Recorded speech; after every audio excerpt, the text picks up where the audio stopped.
Good morning, everyone. Thank you for joining. We'll get started here in about 1 minute. If you're here, this is for the Utah College and University Admissions Updates webinar. And so you know there is a morning and afternoon session, and we'll discuss more of the agenda here in just a minute. Just admitting people as they come. I see quite a bit of those in. Also, thank you, Dylan. Thank you, Richard, for being here, and for the college and universities as well. Those presenters in the room as well. Thank you also for being here. Okay, well, I'm going to get us started here, so that way we can get right to it. So like I said, welcome to the Ed Insights Utah College and University Admissions Updates. My name is Lisa Molina. I am your host for today and facilitator. And we'll also have the colleges as well do their trainer presentations, and they will introduce themselves too. So just some housekeeping items for you to be aware of. We do provide the certificate of participation for this webinar. You will see that following the webinar, an email from myself with information about that, as well as where to find information about each of the colleges today. And if you're a school counselor, those hours can be used towards a Utah professional educational license. And if you're a college access partner, your certificate can count towards your professional development. So just to give you an idea of what the agenda looks like for today, right now we're in this morning session. What we've done here is we've grouped the colleges and universities together in a regionally based way, so that way you have the opportunity to hear both from technical colleges as well as the degree granting institutions all across our state, including our private partner colleges. So take a picture of this quickly if you're wanting to join a specific section for this morning as well as for the afternoon, and you'll use the same Zoom link for both of those sessions. And then with that, that's the housekeeping items that I have. And thank you for, yes, the timing. I just added an extra 10 minutes. Thank you for bringing that up. Because we do have a longer welcome today. We have Chris Coles, who will be providing some updates from our office. This is being recorded, so that way you have that information later. So thank you for your understanding and patience around this.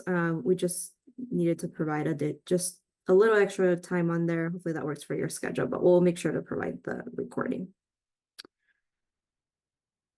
So with that, thank you so much for coming. And then I just want to also address the timing in between. I'm seeing that something in the chat. There is a break in between the sessions to allow for transition, but also a break for you as well. So join us back at 11:30 for the afternoon. Okay, I'm going to stop sharing and I'll pass it over to you, Chris. Great. Thank you, Lisa. Good morning, everybody. Thank you for attending. Some of you, this might be the third time that you're hearing this announcement. And if that's the case, I apologize. I've been attending a number of Ed Insight meetings and other webinars that Lisa and Dylan have been hosting and making this announcement. And so again, if this is the third time you're hearing this, bear with me. We'll just be a few minutes. So as you're aware, as a part of these updates today from the institutions, we also wanted to give an update from the system office about an initiative that we've been working on for the past year and a half, and we'll be launching in time for College Application Week beginning October 1st. And the initiative is a direct admissions initiative at a statewide level, helping students understand options for college admission, and specifically presenting to students institutions that will guarantee those students admission based on certain criteria. The long-term vision of this project is to ultimately get to a place where we are direct admitting students into institutions through a centralized web page, and doing that through some data sharing agreements that have been established between USHE and USBE but the database that will be housing that information and ultimately the engine behind the process won't be ready until next year. And so what we're launching this year is a landing page for students to gather information about institutional options around the state. The initiative is, it has multi-phases to it. And like I said, this next phase is simply a launch for College Application Week to help students as they apply. And then next year we'll launch into additional phases of data integration. This whole project and the landing page is going to be called Admit Utah and will be live by the end of next week. And for admissions folks from the institutions, an email will be sent out soon for a presentation of that site, as well as marketing materials that will be sent out to each of the USHE institutions for their use and participation in College Application Week. Additionally, all of the LEAs that have signed up for participation in College Application Week as well will be getting an email of digital marketing assets, and then also printable PDFs for flyers and or other uses that can be handed out to students during College Application Week that will direct them to this web page and ultimately tell students how to use the tool. The tool is really, it's simple. Students will enter some brief information, GPA, where they're going, graduating from high school, and then we will return to them a number of anywhere from 1 to 16 institutions that will guarantee those students admission. And then they can, from that site, begin applying to those students and submitting their application materials. And like I said, that we'll iterate off of this website and process into the future to streamline that even more. But keep an eye out for that, and keep an eye on your email. We're working with some of our contacts at USBE that will be providing a listserv of high school counselors, and those materials will be sent out to a broad group and then at your disposal to use how you would like, and also a little bit of direction on how the website works. But with that, if there's any brief questions, I'll answer some. If not, then keep your eyes on your email, and institutional folks, USHE institutional folks, look for a meeting invite for next Friday at 10 a.m. To a kickoff and launch of the website presentation of how it works. So any brief questions that I could answer?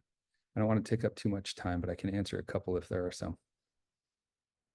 Thanks, Chris. Not at the moment, but Okay. we'll, if that's okay with you, we can provide your contact information Great. for further questions. Yeah, absolutely. You bet.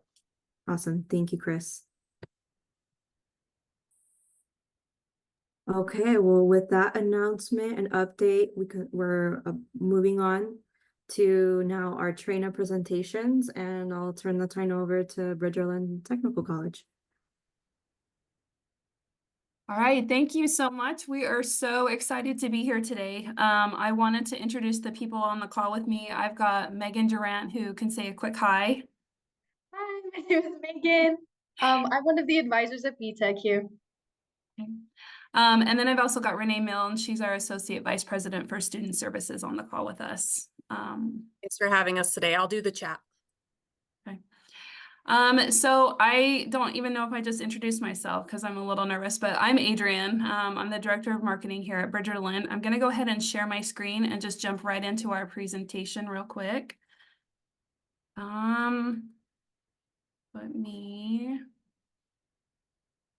Okay.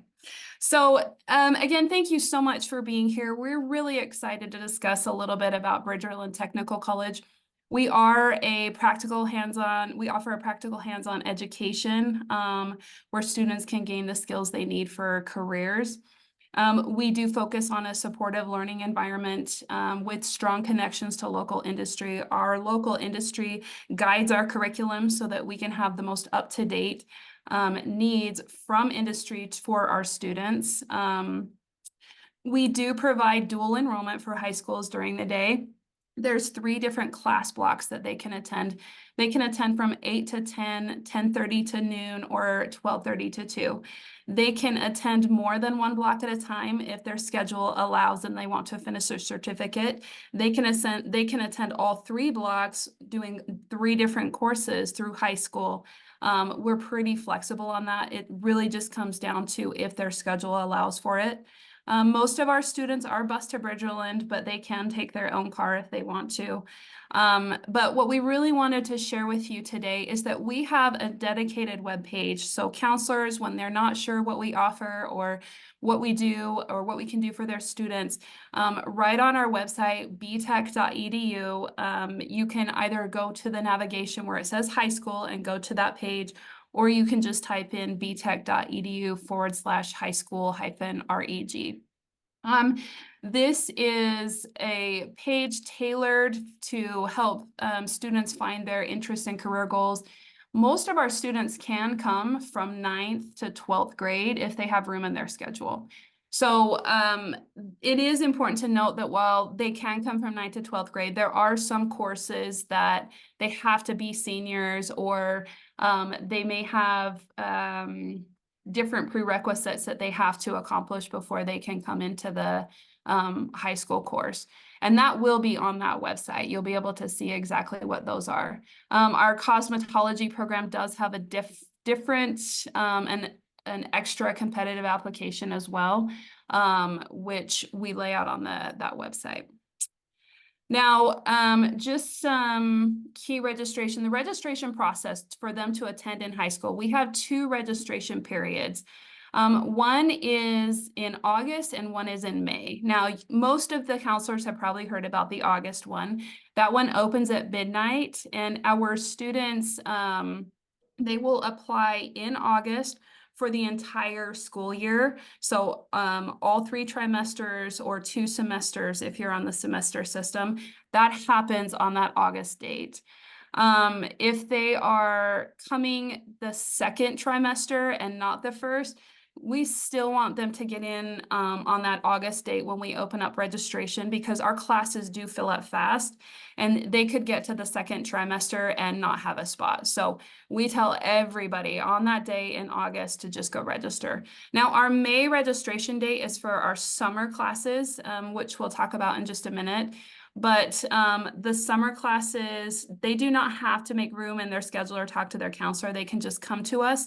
And if they're a really motivated student, a lot of our students who want to finish their certificate can get a chunk done in the summer because they're coming for 4 hours a day versus the 1.5 hours. And that, again, those registration dates, they're always posted in advance on our website. So go to that high school page that's created for you. You'll be able to see exactly when registration opens for that. Now, for counselors as well, our website also features it's an offerings at a glance sheet. It lists all of our high school courses in one easy snapshot, as well as like costs and any potential prerequisites. So that's just another small tool you can use to see everything that we offer quickly for the students. Now, students, the actual registration process is they should explore what they want to do. They need to meet with the counselor, make sure that it's in their schedule at their school, and then they can register with us on those dates. Now, a quick tip I wanted to hand out to the counselors is that our middle block does not fill up as fast as our 1st and 3rd block. So our 10 to noon block, a lot of times that will take a minute to fill. So if a student is really, really wanting a course, I would suggest maybe seeing if that course will fit into that 10 to noon block, because they just fill up last. And there's just a slightly more of a shot that they'll be able to get in. Now, once students are registered, they're completely set for classes. They can come that first day, we'll get them into the class. Everything they do in high school counts towards the adult certificate. So nothing goes to waste. The competencies they achieve in high school will transition over into the adult program. So We do actively encourage students to become adults, and by that I mean Bridgerland adults. We all want them to be adults, but a transition to an adult here, what that means to us is that they start by filling out our application on my.btech.edu. We do just some things that we do on campus is we go into every classroom, every trimester/semester on all 3 of those morning blocks, and we will talk to them about how to transition, what they need to do to transition to become an adult student. We also have them meet with Megan, who you met a little bit. She is our advisor for the high school students. And so we try to get them to meet with her, bring their parents so that we can explain the transition process. Something exciting that we're going to be doing this year that I think you will want to know about is that we're going to have what's called Senior Success Days, where we're going to have a room. We've got to have food, right? We can't get them to come without some really good food, but they'll come into this room. We're going to help them fill out their application. We're going to have our university partners there. And we're going to just really, again, walk them through the process and give them a free t-shirt because we want them to know that we are really committed to them becoming adult students and excited to help them transition. So keep an eye out. We will be sending some information to counselors just so you can pass that on to them potentially. Now, the next step after they fill out that application, there's 3 different ways that we can help them pass the programmatic requirements. Most of our adult students have to do an academic assessment to get into a program. Our high school students can just take that academic assessment as well. It usually takes about an hour, and then they're ready to go. We typically recommend this to the students who are in programs that have wait lists, like our welding students, our animal sciences students. We try to get them on the wait list as soon as possible because if we can get them in on the wait list in September, by June, they're at the top of the wait list, so we can get them in when they want to. So that is one option. The other option is we can accept an ACT composite score of 17 or higher, or an SAT score of 930. That will waive that academic assessment. The last option is that if a student takes 2 trimesters or 1 semester of the class that they're trying to get into and they have a grade of B or higher, they will qualify. They will waive that assessment as well. So we really have a lot of exciting opportunities for students to get in and to complete and to finish what they started with us. Now, our scholarship opportunities, students, the best thing about our scholarship opportunities is they only have to fill out 1 application to qualify for all of our in-house scholarships. It's a really, I know some scholarship opportunities can feel complicated and scary. Ours is not. I love our single application process because they will also give them access to that technical education scholarship. And if you're not familiar with that, that is just money the legislature gives us to help students finish. A lot of students may have 2 to 3 to 5 months left, and that technical education scholarship kicks in. They have to take 1 CTE class at their high school, and they qualify for that technical education scholarship. So really a lot of opportunities for students. We do have a priority deadline of February 28th. That deadline does not mean that if they miss it, they're not going to get scholarships. That's just when we distribute the first round of funding, but we highly encourage them to continue to apply. They can apply monthly here. I mean, once they have the first time fill it out the first time, it usually takes about an hour. After that, they can just continue to put in the same information.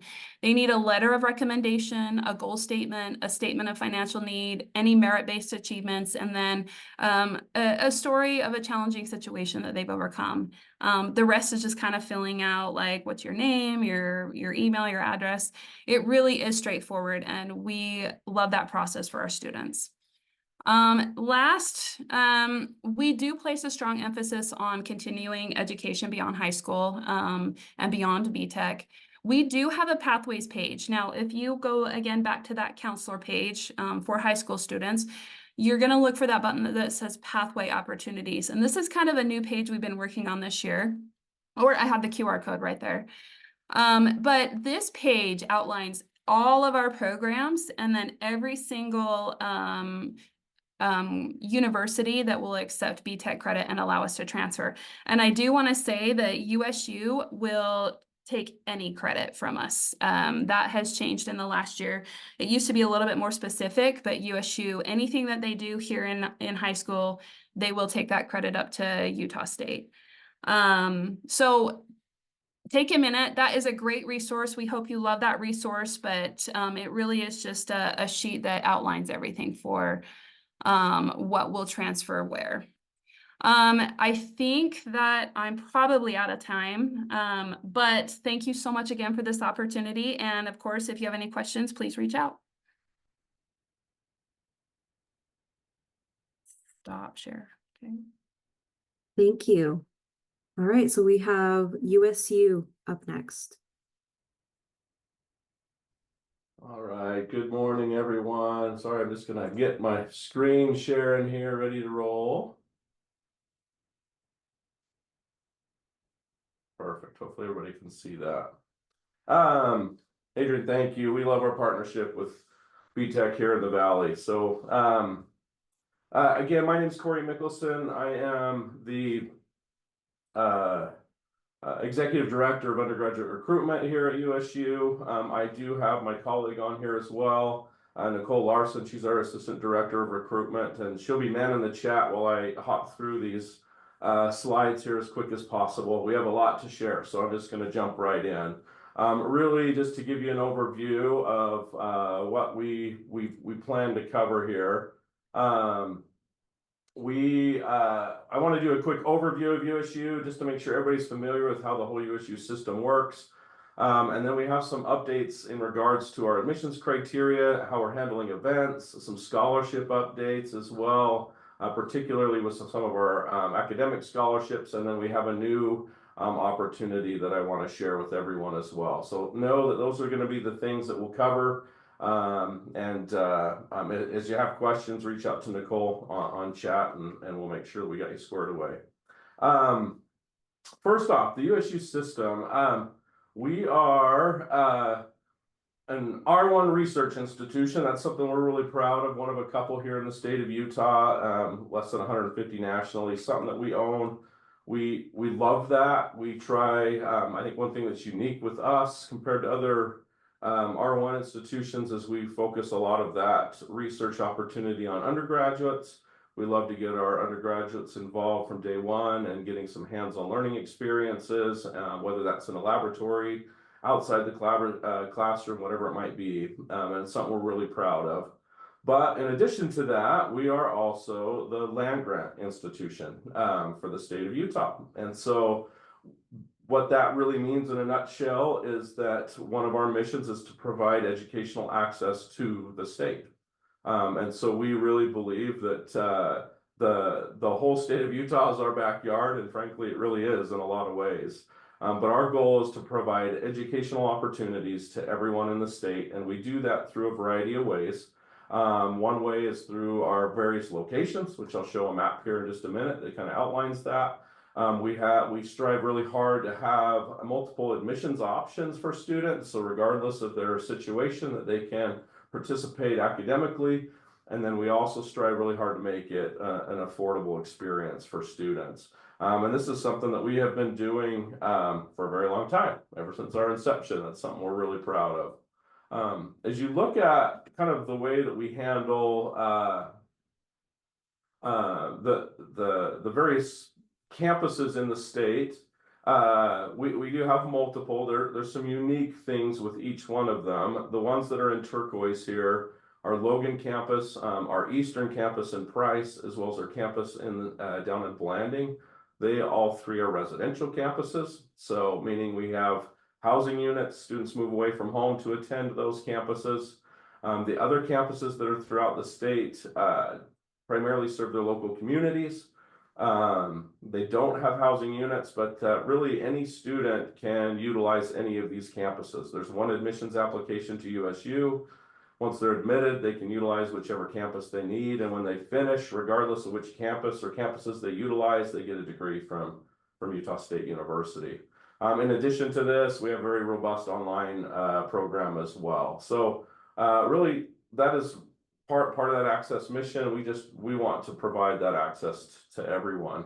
As I go through today with some of the changes, I'm going to refer to our southeast campuses. And when I do that, hopefully you can see my cursor here. But if you look at the state, kind of our eastern campus here in Price, and coming straight down, and all these campuses down through the Blanding area in Moab, these are the campuses we refer to as our southeast.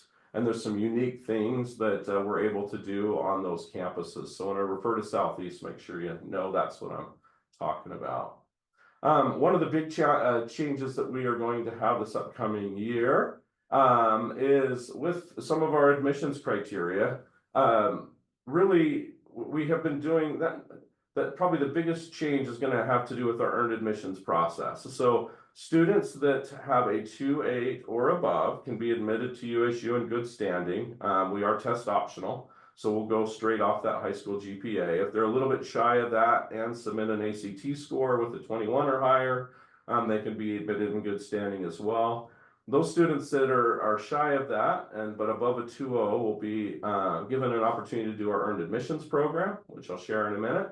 But I also want to make note that those southeast campuses that I just pointed out are open enrollment. So regardless of the student's academic standing, they're able to join us on those campuses.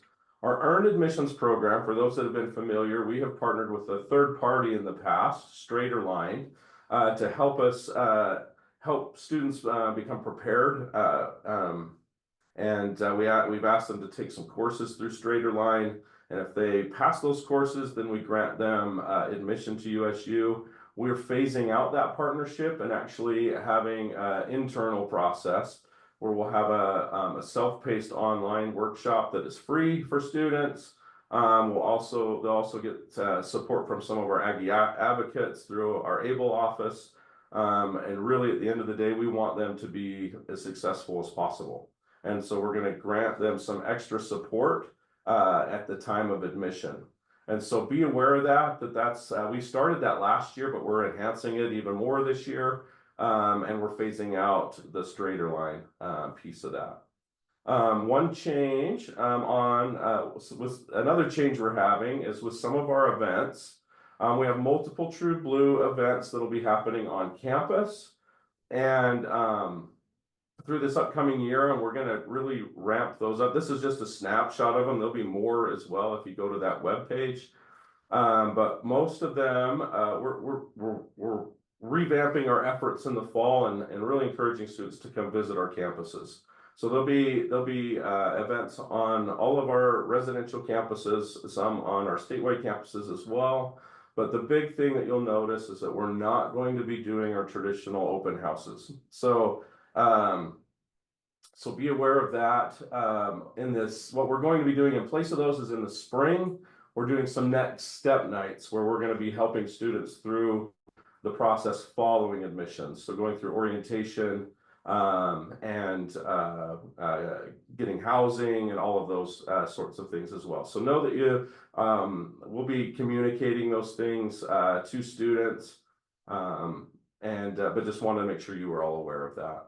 On the scholarship side of things, one big change is that we are moving our application, our academic scholarship application to what we call a priority deadline. So it will remain the same as it has been on December 1st. But what that means is that we are going to continue to award after December 1 if money is available. So we encourage students to still apply by December 1st for Logan and statewide. And then our Southeast campuses will be April 1st. But we will award until the money's gone. And so even if it's after that date and students feel like they may have missed the deadline, please encourage them to get it in to us. And we will award on that front. Our academic awards, the parameters did not change at all.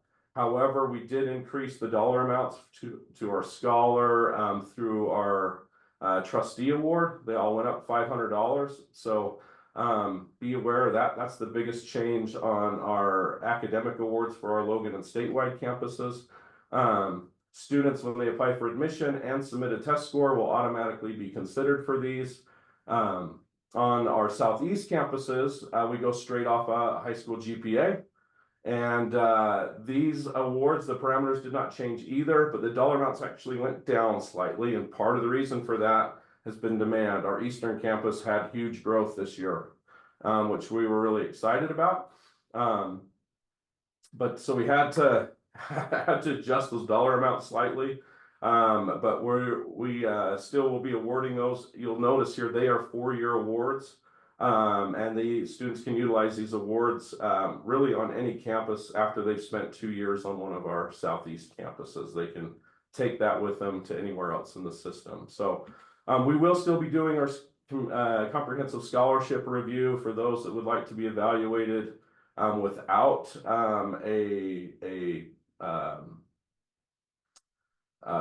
standardized test score. Nothing's changed with that. The deadline will still be January 10th. I just want to make sure everybody was aware of that. And I know I'm tight on time here, but we're going to talk about this last one. This is one that we're really excited about. We got permission to launch a new grant. We're calling it our Aggie Advantage Grant.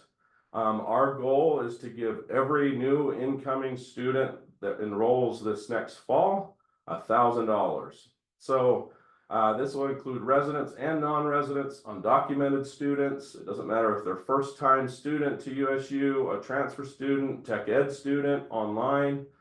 It will be $500 in the fall and another $500 in the spring, and it will go on top of their academic award. And it can be used then, if they have a presidential, for example, it can be returned back to them and used for other educational expenses like housing, books, transportation, any of that. The reason we're doing this is, as a state, we rank number 48 out of 50 in FAFSA filing. And USU wants to invest in encouraging students to apply for federal aid. And so to qualify for this money, what we are asking students to do is apply for federal aid by February 1st. Doesn't matter what the results of that are. They don't have to qualify for any grant money. They don't have to be Pell eligible, nothing. They just need to fill it out. And if they complete that by February 1st, register for at least one class by May 1st, and then be in 12 credits by August 25th, they will get that $1,000, that $1,000 grant on top of any other scholarship that they got from us. We're excited about it. This is brand new. We have that webpage has lots of information, a lot of frequently asked questions on that. Know that more information will be coming out about that as well, but that's something that we're really excited about. Would ask that you share it with your students. At the end of the day, we want students to try to apply for as much aid as they possibly can. And then the university is going to help support them as well. So, okay, I am at time. So I saw lots in the chat. Hopefully we're able to answer those questions, but we'll stay on to if you have further questions. But thank you for your time and enjoy the rest of your day. I'll stop sharing here. Thank you, Corey, so much for You that bet. information. That's exciting. Up next, Ogden Weaver Tech. Hello, my name is Maria. I am the director for admissions. I am going to be presenting by myself, so I will go ahead and I'll stay on for longer after and answer any questions on the chat. So I'll go ahead and get started. Let me share my computer.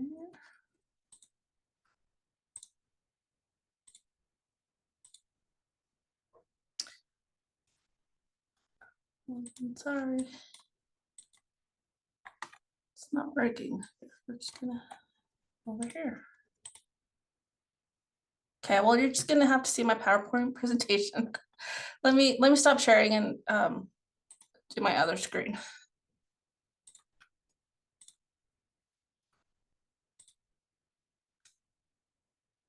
Okay. So just a real brief overview. Ogden Weaver, we are right here about 5 miles from Weber State, just beautiful mountains right next to Ben Lomond Peak. We have 3 new programs this year, which they are phlebotomy. Students do have to be at least 18 years old. They don't have to have a high school or GED yet. We also have network and cybersecurity. We encourage our high school students to do information technology first, and then all those will transfer over to network and cybersecurity. We also have controls technician. Again, we encourage students to do manufacturing tech, then industrial automation, and with controls tech. So the advantage of starting in manufacturing, then IA, and ending with controls tech is you get 3 certificates versus 1. So if you start right into controls technician, the program's about 2.5 years long, you will only end up with 1 certificate, versus if you start in manufacturing, then IA and controls tech, you end up with 3, because they are all stackable, and they transfer from one another to the other.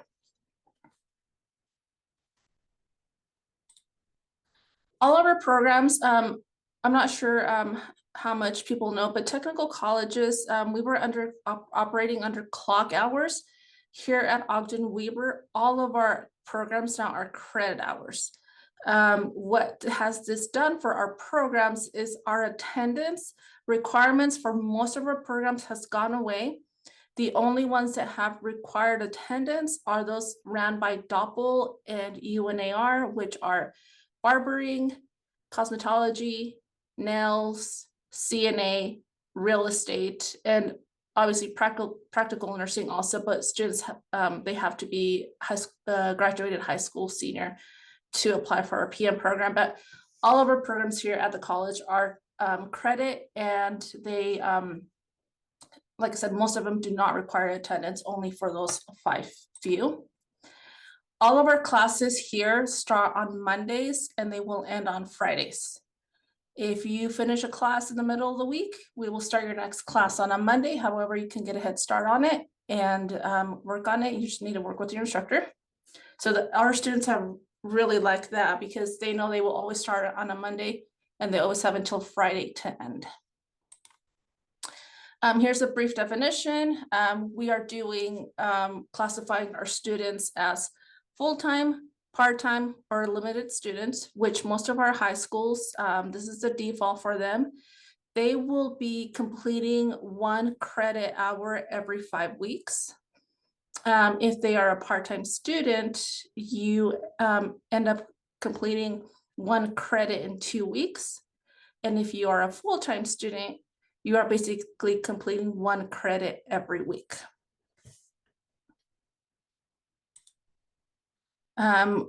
Going to our website now, we have 34 programs, and only 11 of those have testing requirements. And we also we look at ACT scores, we look at transcripts to see if testing can be waived. We only have 1 program that requires math testing, and that is our pharmacy tech. The other 10 programs only have a reading assessment required upon admissions. We have a high school counselor page for all of our high school counselors, which is on our website. And if you go to our website, you would go to otech.edu, click on future students, and then you would do high school students. Tuition is free for all of our high school students. There are minor programs that require some fees. If the program requires the students to purchase any textbooks or supplies, we waive the enrollment fee for high school students. Here is basically the options for high school students. They explore their options with their high school. They start their application. Our application process maybe takes 5 minutes. It's very simple. Again, some programs still require testing, very few. And the next step is finalize their enrollment, and they can call us or they can come in and we will enroll them. Enrollment takes about 15-20 minutes, in which we will give them campus map, a quick tour if they want of the program, and they can go get their picture ID at the bookstore and buy all their kits and supplies. And the last great thing is Emily, she's my high school liaison. So she is at every high school, basically once or twice a month, as well as in junior highs. And we have a button called Counselor Resources. In this one, it will give you our flyer in English of all of our programs, as well as how many credits and whether the class is online, day, or hybrid. And then on the second page, it gives you everywhere that our credits transfer to.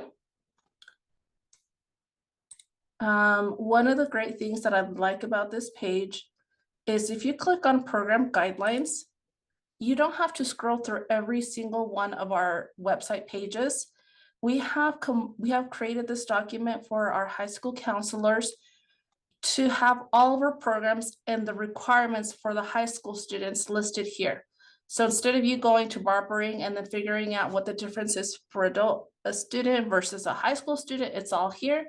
It tells you what they need, the guidelines, the scheduling options, and when the courses are available. So these programs are basically the ones that are available for our high school students. And if they have any testing requirements, it will tell you on there. So again, it's a snapshot for everybody, all the high school students, the high school counselors. That way you don't have to look through all of our website.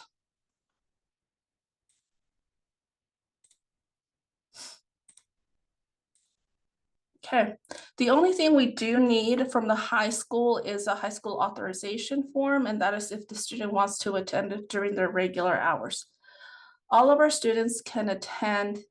They just have to either have completed their sophomore year or be 16 years old. If the student wants to attend during their high school year, during their high school hours, then we just need them to fill this, the high school counselor or the CT coordinator, they just need to complete this one, I'm sorry.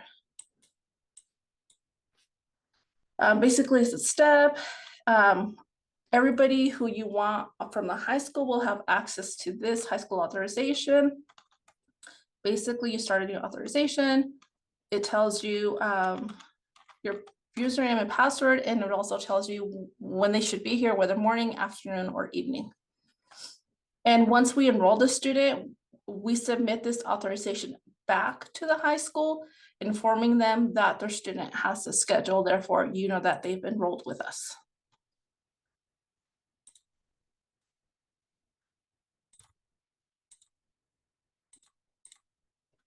Turn. Oh my goodness.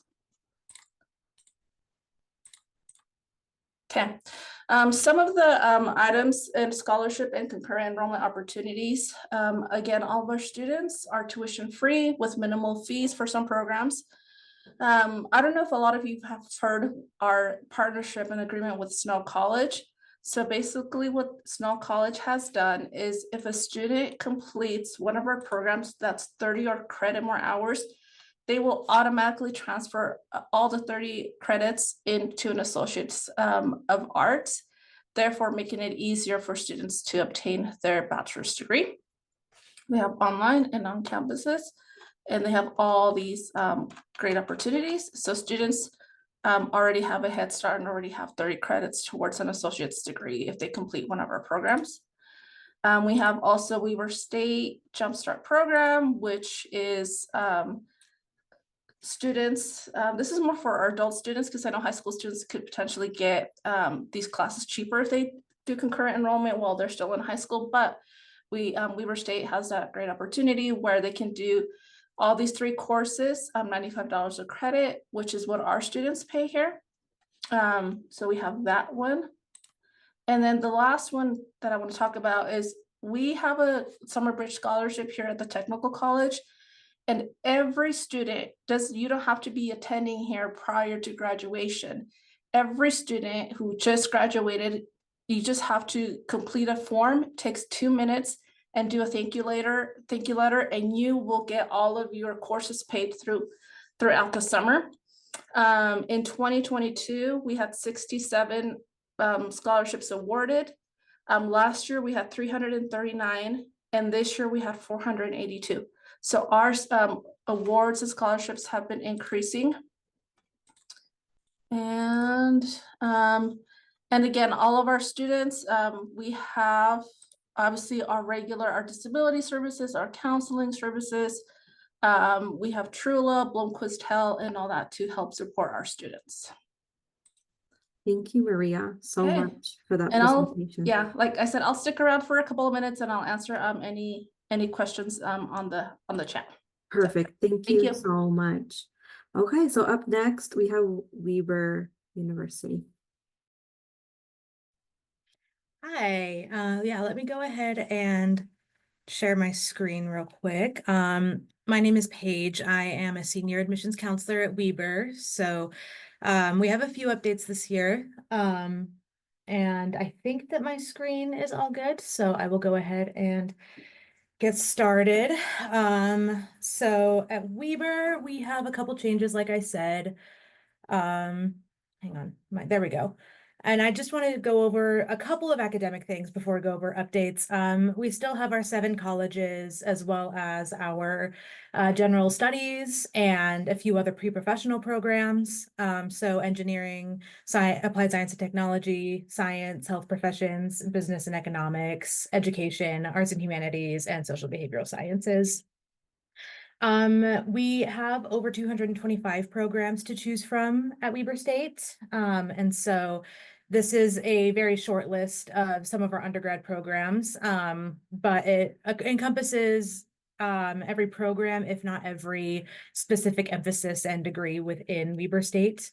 And then we also list our pre-professional programs and general studies programs here as well as the 7 colleges that we offer. So our tuition is a little bit more than last year. Last year it was $6,391. This year it is $6,557. This is for the full academic year. So this is going to cover students for both spring and fall, and it also includes student fees. So everything is included, including tuition and fees. The only thing that we don't include is things like housing, books, meal plans. We also don't include any class fees that may come with specific classes or programs, but tuition and general student fees are covered in our tuition number right here. Our scholarships also look a little different because of the new tuition numbers. So we are still offering the merit-based scholarship where you can use the index to determine where a student might land for a scholarship. So you take the GPA up top, and then the ACT for Utah students on the left, and then matching them up to whichever section they qualify for. So we're offering everything from a success scholarship at $1,000 per year to a presidential scholarship, which covers full tuition and fees per year for 4 years. These do depend on students maintaining a 2.5 GPA and taking a full-time course load, so minimum of 12 credits in order to keep this scholarship for all 4 years with that 2.5 GPA, or it might be 2.0 actually. Brent, do you know which one it is? 2.5. 2.5. Okay, it is 2.5. Yeah, so that is a little bit about our merit-based scholarship that we have been offering, and here are the updated numbers for it as well. And then we are still offering the EDGE scholarship to our concurrent enrollment students who have 9 or more credits. That's a $2,000 tuition waiver. So, and the EDGE scholarship and the merit-based scholarship are both academic scholarships. So students do have to choose one or the other. So we recommend that students who qualify for the presidential or trustees take that one. Students who qualify for the EDGE can either take the deans or the EDGE, or if they only qualify for a merit or success, then we recommend that they take the EDGE because that is a little bit more funding every year. We do also have more scholarship options. I know that we have some Dreamer scholarships available through the dream.us. And then we also have a scholarship universe application available now. So we encourage our students to go to the financial aid website once they are admitted, and we have them fill out the specialized scholarship application, which is Scholarship Universe. And that will match them up to Weber State scholarships, but also third-party scholarships that are vetted by Weber State that they can apply for separately. And that makes a lot of the guesswork for scholarships a lot easier for students because they're being told what they might qualify for through this software instead of having to go out and find those third-party scholarships on their own. So that's a really, really helpful scholarship tool that we have for our students now. And so we encourage this not just for those third-party scholarships, but also Weber State scholarships through our university that students might qualify for. As always, we encourage our students to fill out the FAFSA, just because that does help with those Weber State scholarships, as well as the Pell Grants and the work study and the low interest federal student loans. But overall, we usually can only award students Weber State scholarships if we have their FAFSA information. So just making sure students fill it out. I always tell our students there's no harm in filling it out. It's non-binding, it's free, and it's way easier to do now that they've filled out, they launched the new FAFSA. I remember it used to take me like a full afternoon to do the FAFSA when I was in college, and my sister did it last year in like 30 minutes, and I was really jealous. So definitely encouraging our students to fill that out. So there are a couple of changes as far as the actual application this year. For in-state students, we do waive the fee. We have an in-state fee waiver. It comes up as a little pop-up when they fill out the application. Once they indicate that they're a Utah resident, there's a little pop-up that gives them a tuition waiver. They can just copy and paste into the promo code box. Our application looks the same online. It still takes 15 to 30 minutes. And then we do still require all those transcripts, including concurrent enrollment transcripts if students have concurrent enrollment classes that are not through Weber. And then that we also will be providing a UCall waiver during Utah College application week as well. That might be easier for students to access. So lots of different options to get that $30 fee waived, especially in state. And then we do also have a status switch for our concurrent enrollment students, but we do want to let all of our counselors who are here from Davis, Ogden, Weber, and Morgan school districts, we are not encouraging our students from those districts to fill out an application or do a status switch at this time, because we are going to see some changes to the application process that might waive them from having to do that. So there will be more information on that once we get all of the last kinks worked out in that kind of process. But right now, we are saving our application and our status switch for students who are outside of those school districts. And then we will let you know when we hear anything about the new processes that we're kind of working on.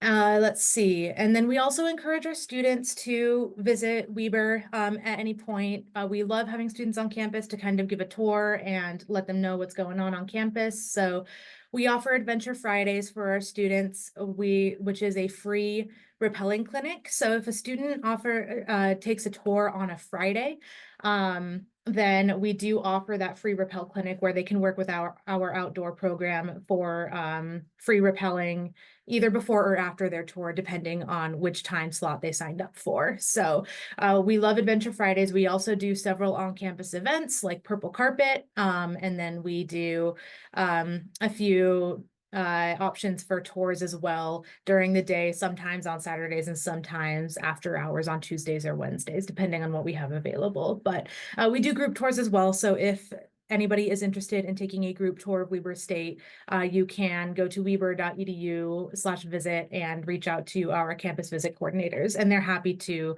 schedule a group tour for you as well. And then I did just want to quickly show you our admissions counselor page. So this one is just on our admissions website. And I can actually go to right here. So this is our admissions home website. And this one has information for all of our students. I believe that this one is a high school counselor page. And this has a bunch of information available for our high school counselors to give to their students and just kind of get their questions answered as far as how they can help their students transition to Weber. And then if you ever need to get in contact with anyone, in Weber State admissions, you can click on this Get Help button. And all of our counselors are listed here. And our territories are also listed in Utah on this website. So you can find us based off of which schools we cover and everything like that. Just to let you know that we are available for your contact at any point. And I think those are all of the updates that we have. Brent and I will be sticking around for a little bit to answer questions in the chat, but thank you so much for your time. Thank you, Paige, so much. And up next, we have Davis Technical College.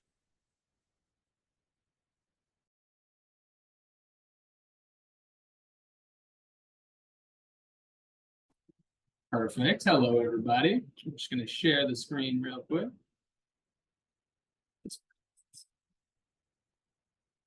Perfect.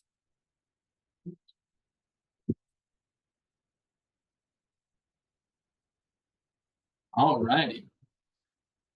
So we are Davis Technical College. First off, I'll introduce myself. My name is Cole Dean. I am the lead recruiting and admissions advisor here at Davis Technical College. So we'll just get right into it. We are located over in Kaysville, Utah. It's about 5-10 minutes north of Lagoon, if you know where that's at. And what is some differences about Davis Technical College that maybe might set it apart or make it different than some of the other schools here? First thing that you see there is it's going to be very hands-on approach. So typically students are used to more of a lectureship style of learning where there's a teacher at the front of the room and everyone is in a classroom learning the same thing at the same time. And at Davis Tech, it's going to be a little bit different. You're going to be hands-on. It's going to be competency-based or self-paced. So if you're somebody who is a fast learner and can pick up on things super quickly, then you are able to move a little bit quicker through the programs. And on the other side of that, if you're somebody who needs a little bit more time to really get a grasp of something, get a good understanding of something, you're able to do that too. You don't have to worry about anyone leaving you behind or anything like that. Another thing is we have very flexible scheduling. So whether you're an adult or a high school student, we have a lot of different schedules that you can choose from. Usually there's going to be a morning that goes 8 to 11, afternoon session that goes 12 to 3, and an evening session that goes 6 to 9 p.m. in the evening. But for high school students, there's also A-day and B-day scheduling options available. So we try to make it work however we can. The instructors that we have, they're going to be industry experts. So these are not going to be people who went to school and just got a degree in teaching now. These are people that have their own businesses. These are people that are working actively out in the community doing these jobs and teaching about them. It's going to be super affordable. So if you're a high school student, you don't have to pay the tuition and fees. You just pay a one-time $40 fee, and that covers you for the school year. And that's super awesome because you can get that college credit and be getting high school credit at the same time for super, super affordable.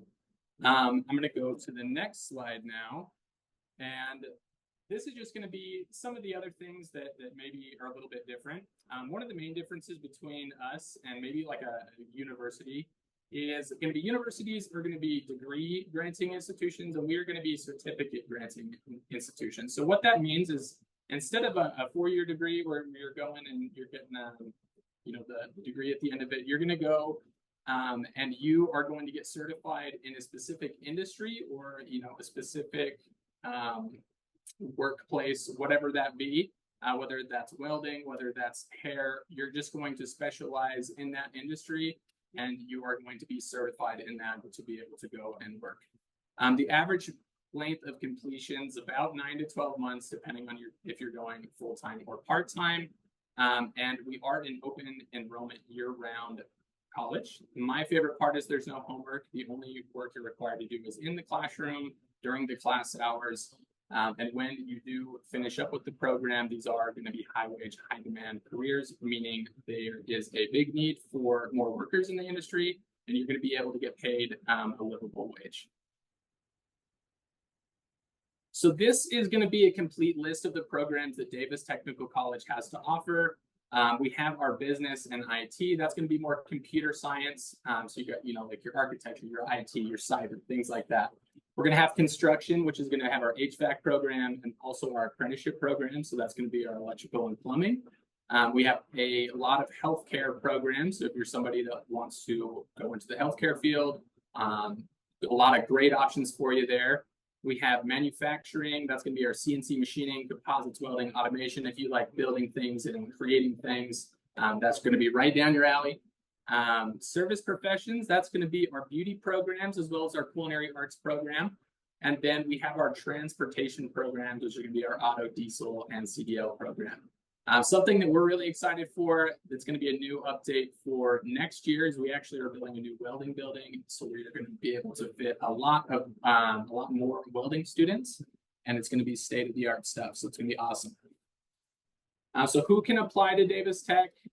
Really, as you can see there, adults can apply, but also high school students can apply, right? There is dual enrollment options. The only qualification that you have to hit before you take a program at our campus is you have to be 16 years old and done with your sophomore year of high school. So as long as those two things are hit, you can come in and apply for a big majority of the programs here at Davis Tech. There are a few that have a couple age restrictions, or maybe some things like that. Maybe like for automotive, you have to have a driver's license. But all of those details are listed on the program page on the website at davistech.edu, so you can find those there.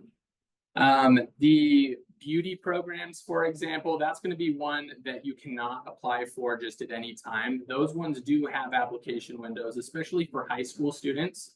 And what you're going to, the time you're going to want to apply for those is going to be during your junior year, January and February, and that would be to take those for your senior year. But most of them you can apply and just get started. So the next step, if you did want to come to Davis Technical College, first thing you would do is choose a program. We do have tour options available. You can come and schedule a tour to come over in person and check it out. We also have an online virtual tour. So if you are at home, you're not feeling like driving all the way out here, you can just log in to your phone on your computer, go to the virtual tour. There's videos, descriptions, pictures, everything that you would need for the different programs. The next thing you would do is apply. You just go to davistech.edu. There's a big apply now button right on the front page. And so you would just be able to click on that, register, make an account, and start your application. It's a super simple process. And then the last step would be to meet with your high school counselor. If you were a high school student, get a transmittal sent over. If you were an adult student, you would skip that step, and you would just come and meet with an admissions counselor at Davis Tech, and we would enroll you into your program. So not too many steps, not too difficult there. We do have plenty of financial aid options available. So we do have Pell Grant scholarships. We have our free tuition for high school students, and we do have VA benefits. But for high school seniors, we had a scholarship that we just started up last year that we're going to continue. And that is my favorite scholarship for the high school students. And that is, they just need to apply for the FAFSA, be for the 25-26 FAFSA for any graduating senior. And they would just have to be in a Davis Tech program. And once they applied, they would qualify to get paid out for a calendar year after they graduated high school to pay for their program and finish up. So we're super excited for that one. Right here, this is going to be a couple of the transfer options that are available. All of these are going to be different transfer credits, but the website should have a lot of that information. Maria mentioned earlier the Snow College Tech Connect. We're super excited to get that rolling this year. There's going to be a lot of options to be able to basically take a year off of your associate's degree and give you a lot of options there. So we're super excited for that. But if you did ever have any questions about transfer options or which programs transfer to what, you can always contact us, reach out to us, or the receiving university that you're trying to transfer that to. So this slide is just the contact information for all the recruiting and admissions advisors here at Davis Tech. So we are available most of the time as long as we are in our offices. And if we're not, then we have our emails on our phones. We do offer walk-in appointments for anybody that would want to come in and meet with an advisor. And we offer those on Mondays, Tuesdays, and Thursdays from 8 o'clock in the morning to 6 o'clock in the evening. And we do offer appointments on Wednesdays and Fridays if those times don't work for you.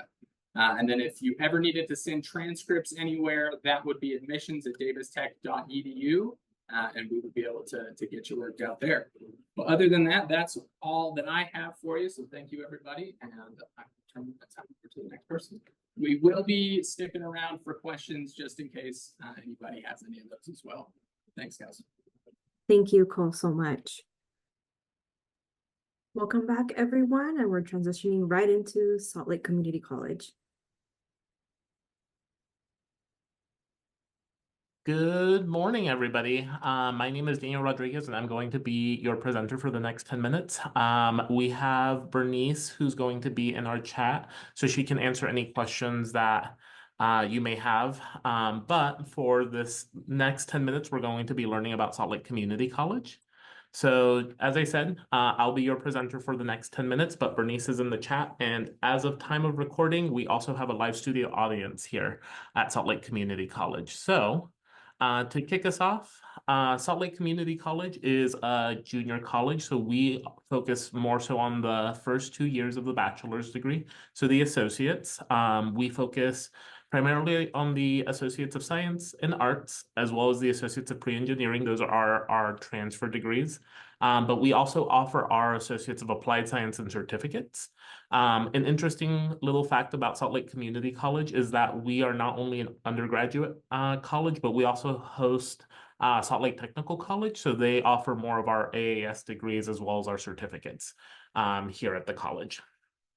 With that being said, we do have certificates that scale up. So they could go in for like the AAS degree or work their way towards the AS and AA and then continue on for the bachelor's as well. With that being said, we have 8 areas of study. So we have arts, communication and digital media, social behavioral sciences, education and human services, computer science, business, science, engineering and math, humanities, health sciences, and then construction management and applied technologies. New this year is we're actually going to be focusing a lot on our Salt Lake Technical College. So we will be adding a new area of study. And as we're coming out to your schools, you'll probably see more posters and more flyers just advertising that. We've seen an uptick with students, specifically high school students, just being interested more in the technical college side. And so you will be seeing that as time goes on. An interesting thing about Salt Lake Community College is that we have 8 different campuses scattered all throughout the Salt Lake Valley. These are the 8 campuses that you're seeing. So we have our Taylorsville campus, that is our main campus.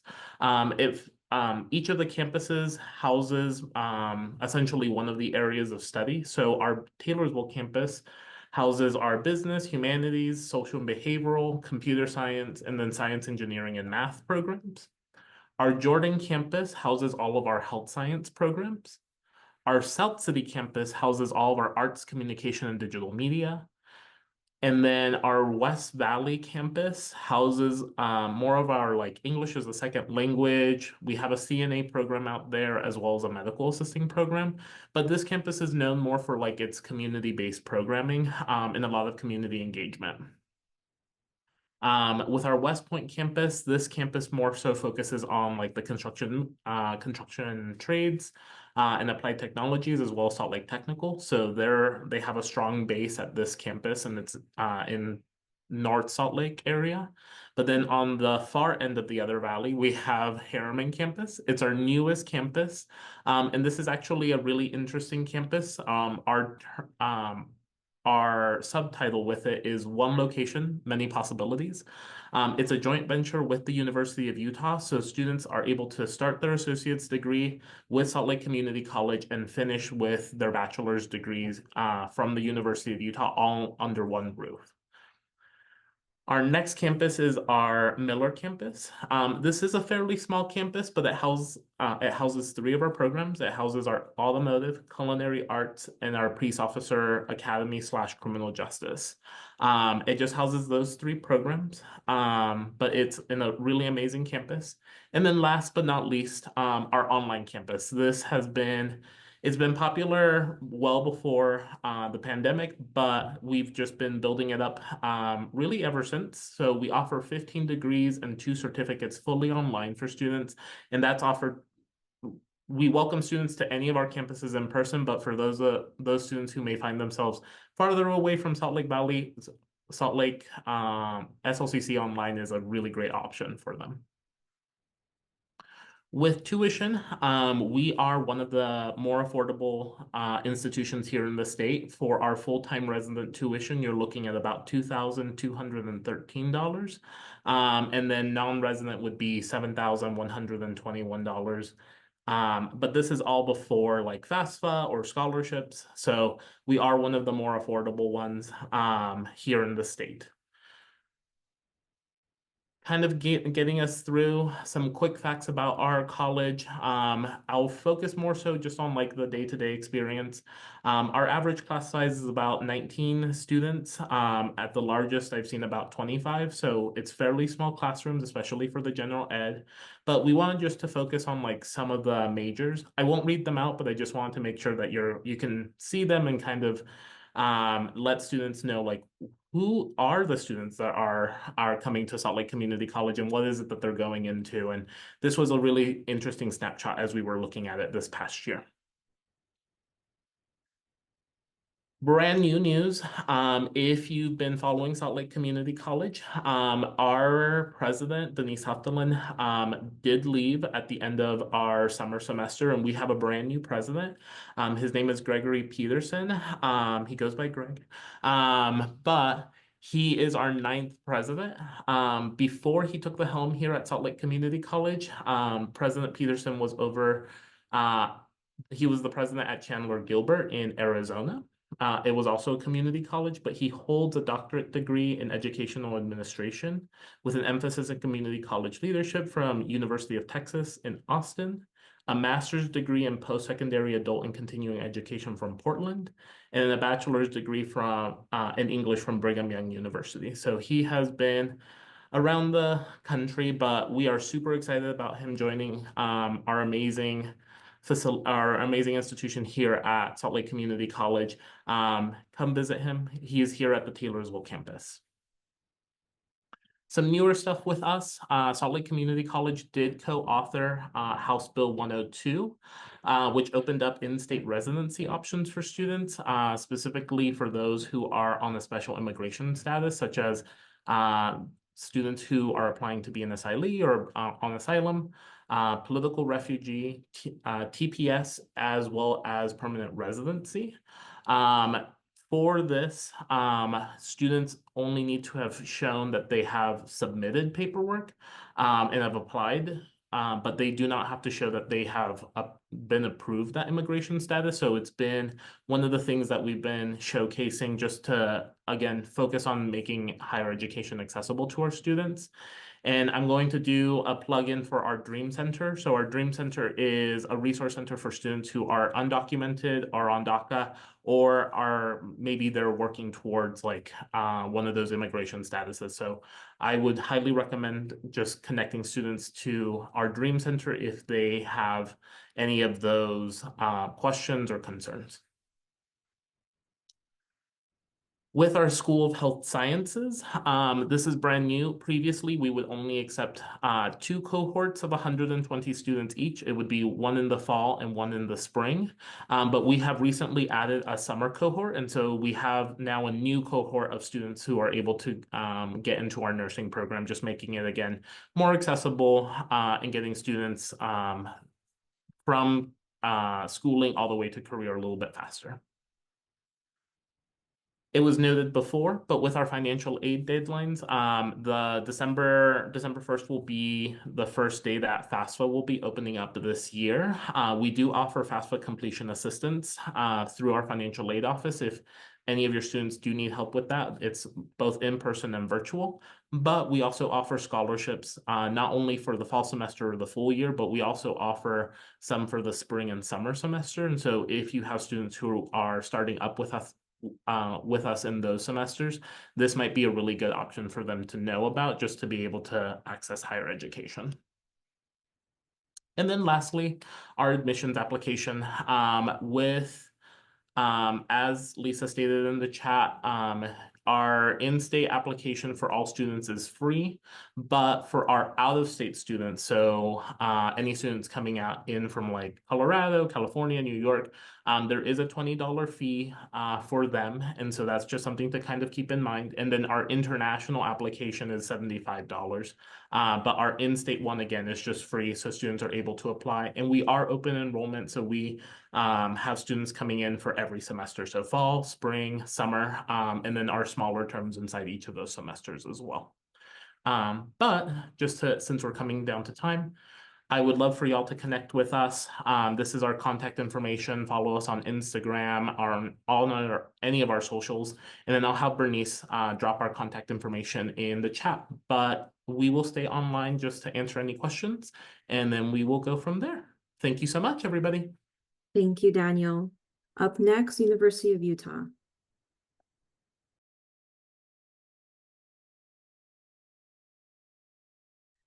Hey, good morning, everyone. I'm here with my colleague, Moana Hansen-Kofe, who's going to be sharing her screen. Thank you all for taking this time to learn about all the amazing institutions in the state. I'm going to get us started, and then I'm going to pass off to Moana, who's going to get into a lot of the nuts and bolts. But go to the next slide. Oh, there she is. Okay, let me get our screen up and running. Give me a second. I think I see it. Okay. Is that not working? Give me 1 second.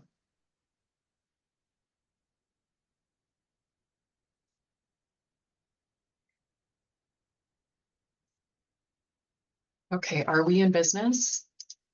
We're in business. Okay, perfect. Great. Kick us off, John. All right, so let's hop to the next slide. All righty. So what we're going to do is try to cover a lot of information as quickly as possible. We have a lot of exciting things to share. We're going to go through our profile, academic opportunities, the basics of student life, and then sort of the process of applying and paying for college. And then, like all the other partners, we'll be in the chat a little bit after the presentation to help answer any lingering questions. So we are the flagship university of the state of Utah. And we do have, of course, our Salt Lake City location just in the heart of downtown. But we also have a second primary location in Incheon, South Korea. So we do have a physical location and a separate campus in Asia. So if you do have students who are really obsessed with Korean culture and they want to do their degree out there but get the same University of Utah degree, we have that. We also have opportunities for students to study abroad there. But if, a large campus community, but very medium-sized in comparison to other public flagships, we are an intensive research university with lots of opportunities for that. And we're one of the few universities in the country that are a member of the Association of American Universities, or the AAU. Just over 60 universities in the whole country that have this designation that are known for intensive research. Despite our size, we still have a relatively small student-to-faculty ratio and average class size, and we're often ranked for a lot of our programs and our university as a whole by publications like the Wall Street Journal and others. And I'm going to hand it off to Mo to get into more of the details, but I'm going to be in the chat answering questions as we go. Thank you all. Perfect. So John was able to give you just an overview of our institution. The University of Utah is home to 17 different colleges. And these 17 different colleges house 98 majors, 98 minors, and 35 certificates. Some changes this year is the College of Mines and Earth Sciences did merge with the College of Science.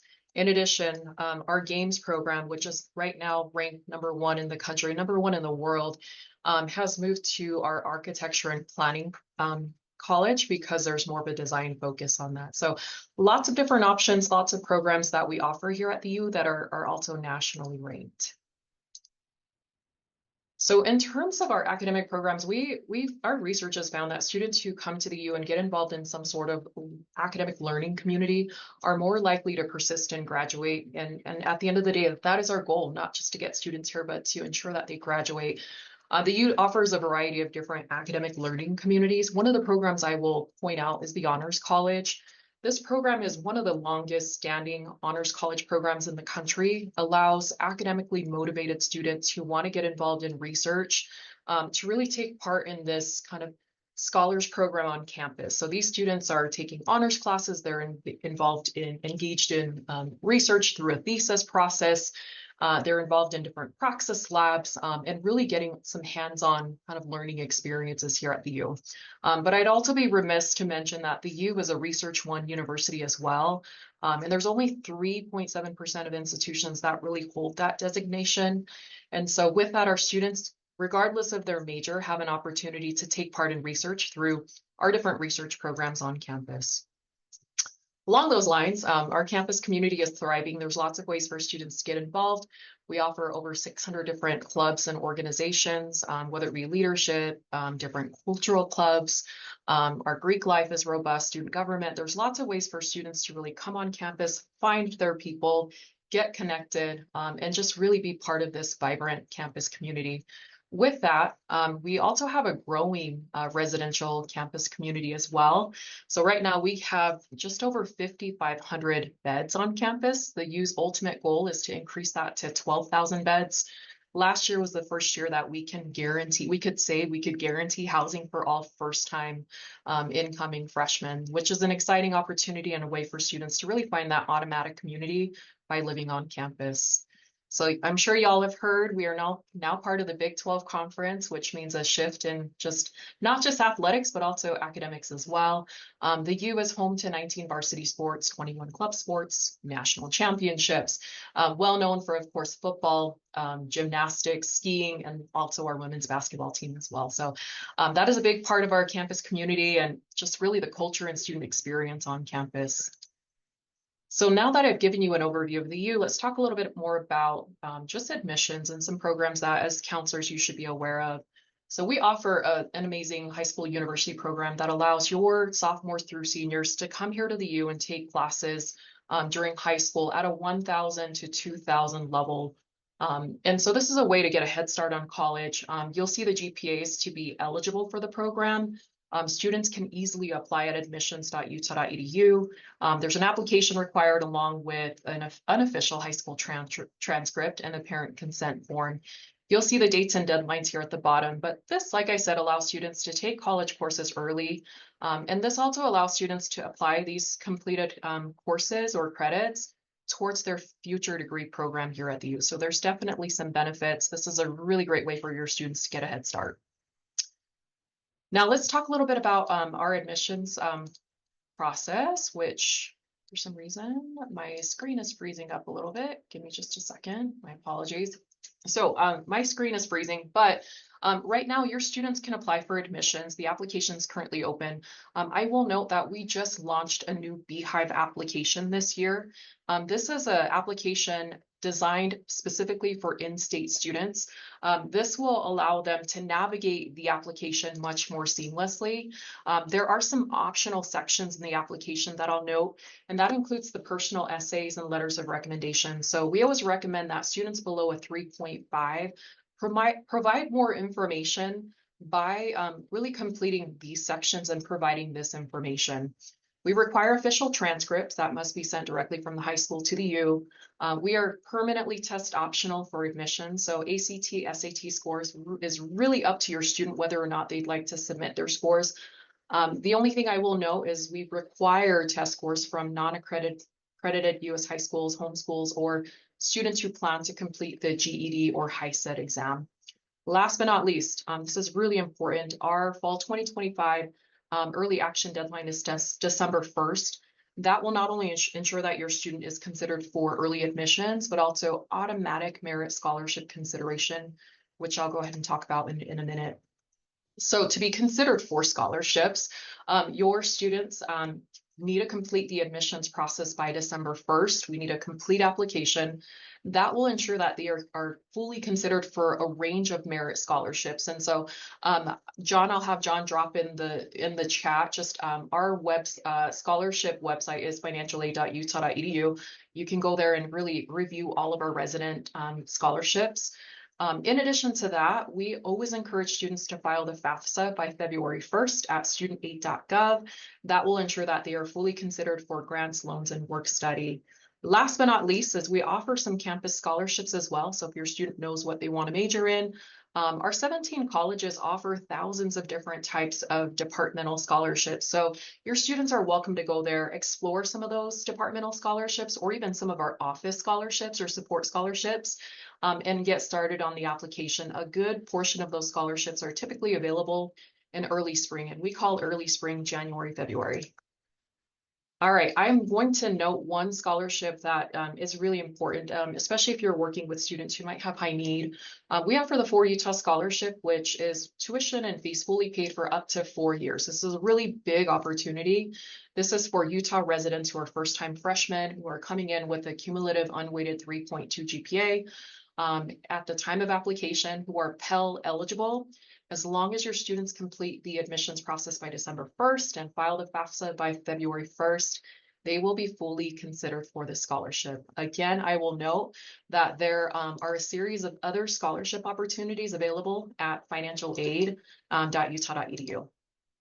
Last but not least, I always encourage students, families, counselors, come explore our campus. We have a series of upcoming events that are happening kind of throughout Utah. We also offer daily campus tours Monday through Friday, some select Saturdays. Your students can register online at admissions.utah.edu, or you can scan this QR code to preview some of those events and also our tour schedule. Lastly, we have a team of admission counselors that are out there in the field. A lot of them are working with your students directly.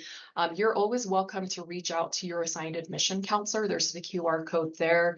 We have an admission counselor assigned to every high school in the state of Utah. Our goal is to really support you and to support your students. So of course, follow us on all of our socials. But if you have any questions, I'll hang out in the chat. John and I are happy to answer any questions. Thank you so much. Thank you, Moana, so much for that presentation. And up next, we have Westminster University.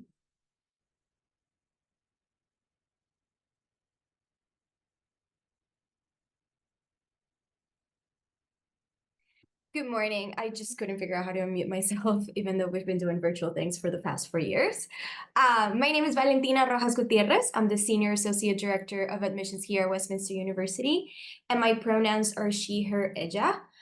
Before I start telling you about Westminster, I do want to plug that tomorrow we are hosting the Rocky Mountain Association for College Admission Counseling College Fair here on our campus. We have around 80 to 90 colleges and universities from all over the country that are coming. So if you are in the nearby area, I'm more than happy to just put some information in the chat if you want your students to come and just learn about Utah institutions as well as some out-of-state institutions. But let's talk about Westminster.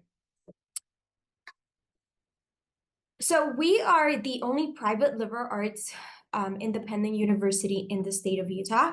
We are located in Sugar House, so around 10 minutes south of downtown Salt Lake. What a liberal arts university means is that students will choose their area of study, their program, but they're going to be able to approach their education from different perspectives. All of our classes are also interdisciplinary, so that is what a liberal arts education is. A little bit about our school profile. A little bit over half of our students are coming from the state of Utah.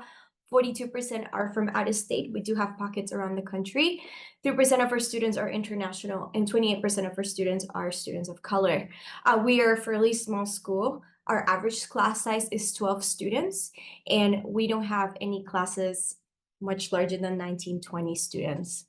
So it's really wonderful for students who really want to make those individual connections with their faculty members here at Westminster. Any college or university, I'm sure you've talked to your students about this, has general education requirements.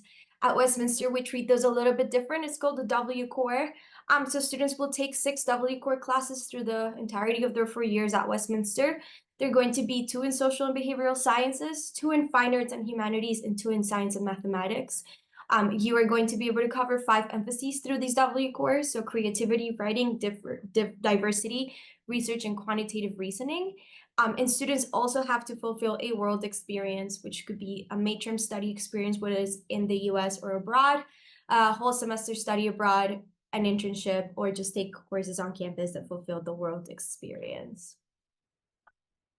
This is a list of our majors. I'm not going to go through all of them. We do have 4 academic colleges at Westminster: the School of Arts and Sciences and Education, the Honors College, the School of Business, and the School of Nursing and Health Sciences. So students can major in anything between, the social studies, nursing, any of our business programs, outdoor education, and leadership. And we also have an option for students to create their own major, which is a customized major.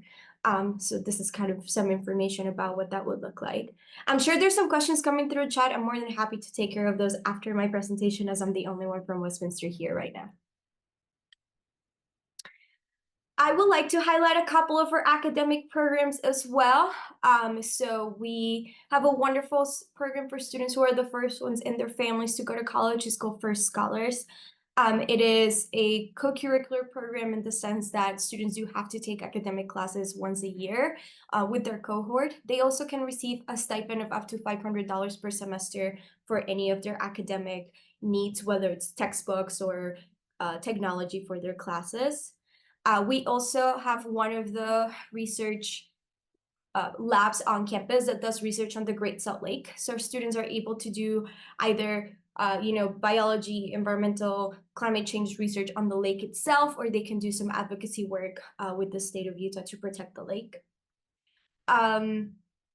We also have one of the chapters of McNair Scholars in the state of Utah. So McNair supports students who are historically underrepresented in college campuses who want to pursue a doctorate degree after graduation. So we are very much about access and diversity on our campus. We don't have to follow the same regulations that public institutions in the state of Utah do. So we are able to still say the word diversity and make sure that access is something that is at the forefront of what we do. We are a Division II school. We have 15 varsity NCAA sports, as well as 2 non-NCAA varsity sports, which are free ski and snowboarding. If any of your students is interested in playing college athletics, I'm more than happy to connect them to the right resources. I will have my information on the screen at the end of this presentation as well. We do have a 2-year on-campus housing requirement. That means that students have to live on campus for the first 2 years that they are at Westminster. We believe in the sense of community that allows for students having those resources. And research shows that students who live on campus are more successful in their college academics than students that don't live on campus. When you or your students come to tour campus, you'll be able to see our first-year residence halls. So please do come and see what that looks like here. Important deadlines, application processes. So we are both on the Common App. We also have our own institutional application. It really doesn't matter whichever application students use. If a student is applying for other schools in the Common App, they might as well just use that one to apply to Westminster. We have an early action deadline of December 2nd. We don't like weekend deadlines because we don't want you all counselors to be running around on a weekend if a student didn't get their information in. So our first deadline is December 2nd, and then we have a regular decision deadline of February 3rd. FAFSA will open, hopefully, this year on December 1st. So we really encourage families to file the FAFSA.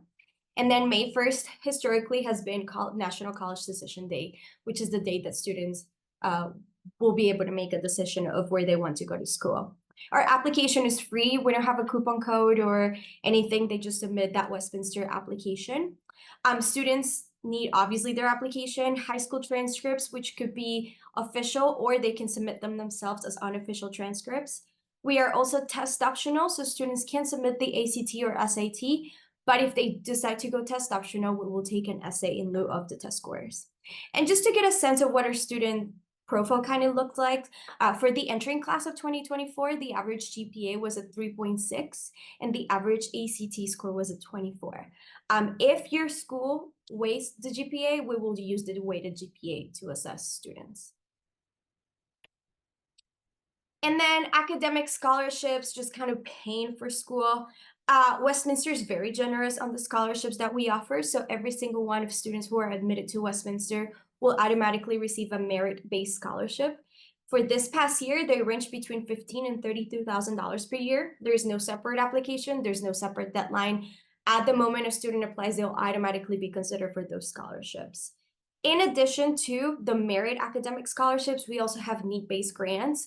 So by filing the FAFSA, we can assess whether a student can receive additional need-based funding from Westminster, from ourselves versus anything that's coming from the federal government. If you are working with students that can't file the FAFSA, whether they're undocumented or documented, we do take the CSS profile to see if students can receive need-based financial aid. Additionally, we have talent-based scholarships. So some of our athletic teams have scholarships. If one of your students is interested in the performing arts, so whether it's theater, music, and or dance, they can audition to receive scholarships.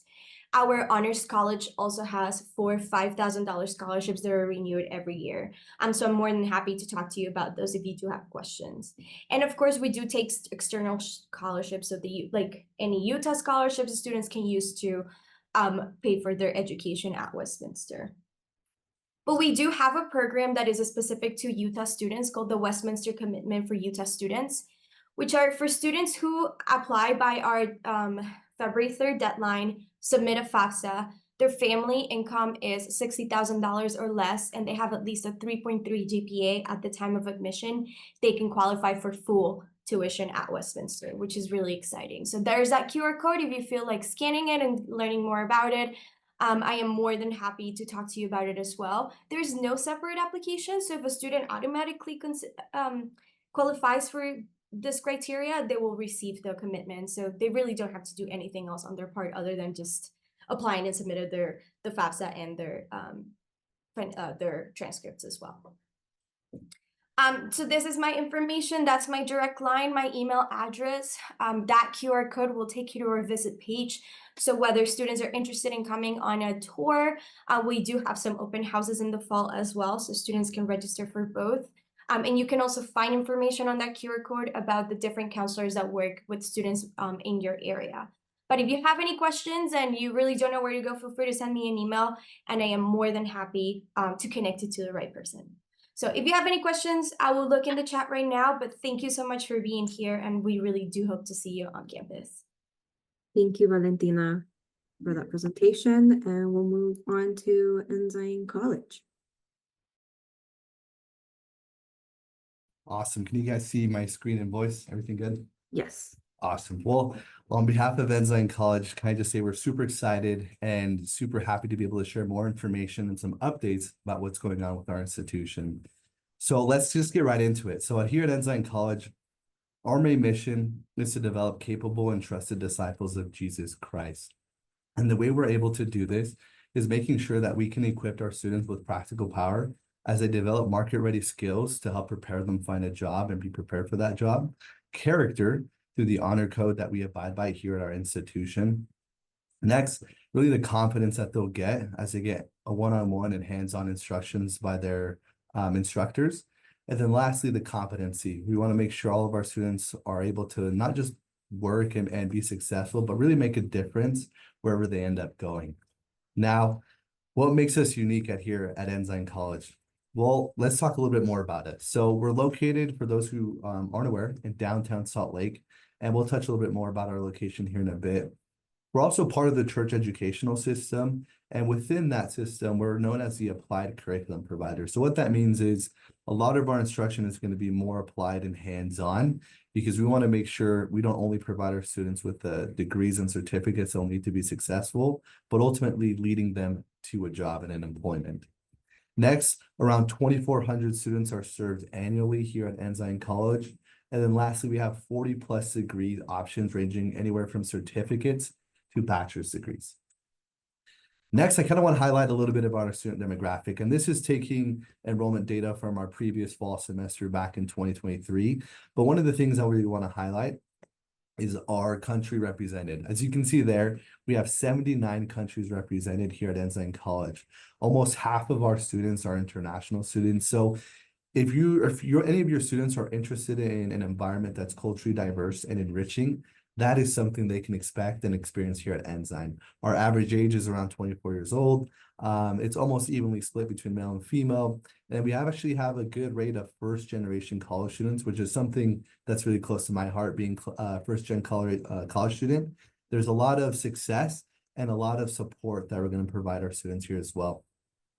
The other thing I want to highlight is our location. So as I mentioned earlier, we're in downtown Salt Lake. So if anyone knows where the Delta Center is or Temple Square, we're about 2 blocks west of Temple Square in the conference center. We're really close to the Capitol building, of course, Ensign Peak, where our name is derived from. And then one of the benefits of being in downtown Salt Lake is we're at the heart of the commerce. So a lot of our students are going to be able to have more opportunities to find different internships and, more importantly, employment, just being in downtown Salt Lake, besides having all these great amenities with the Delta Center, with City Creek Mall, the Gateway, and so much more. So there's a lot of benefits with our location being in downtown Salt Lake. Next, I really want to highlight what we offer here at Ensign College. So we have 4 different types of programs our students can choose from that would benefit them. We have anything going from a certificate, which takes roughly around 1 to 3 semesters to complete, to all the way up to a bachelor's degrees, and then obviously our 2 different types of associate's degrees. I want to highlight the different degree programs that we also have here at Ensign College. Previously, we used to be known as LDSBC, so we had a large emphasis within the business program, which is still highly competitive and sought after degree. But here, as you can see, we offer more than that. We also offer degrees within communication and marketing.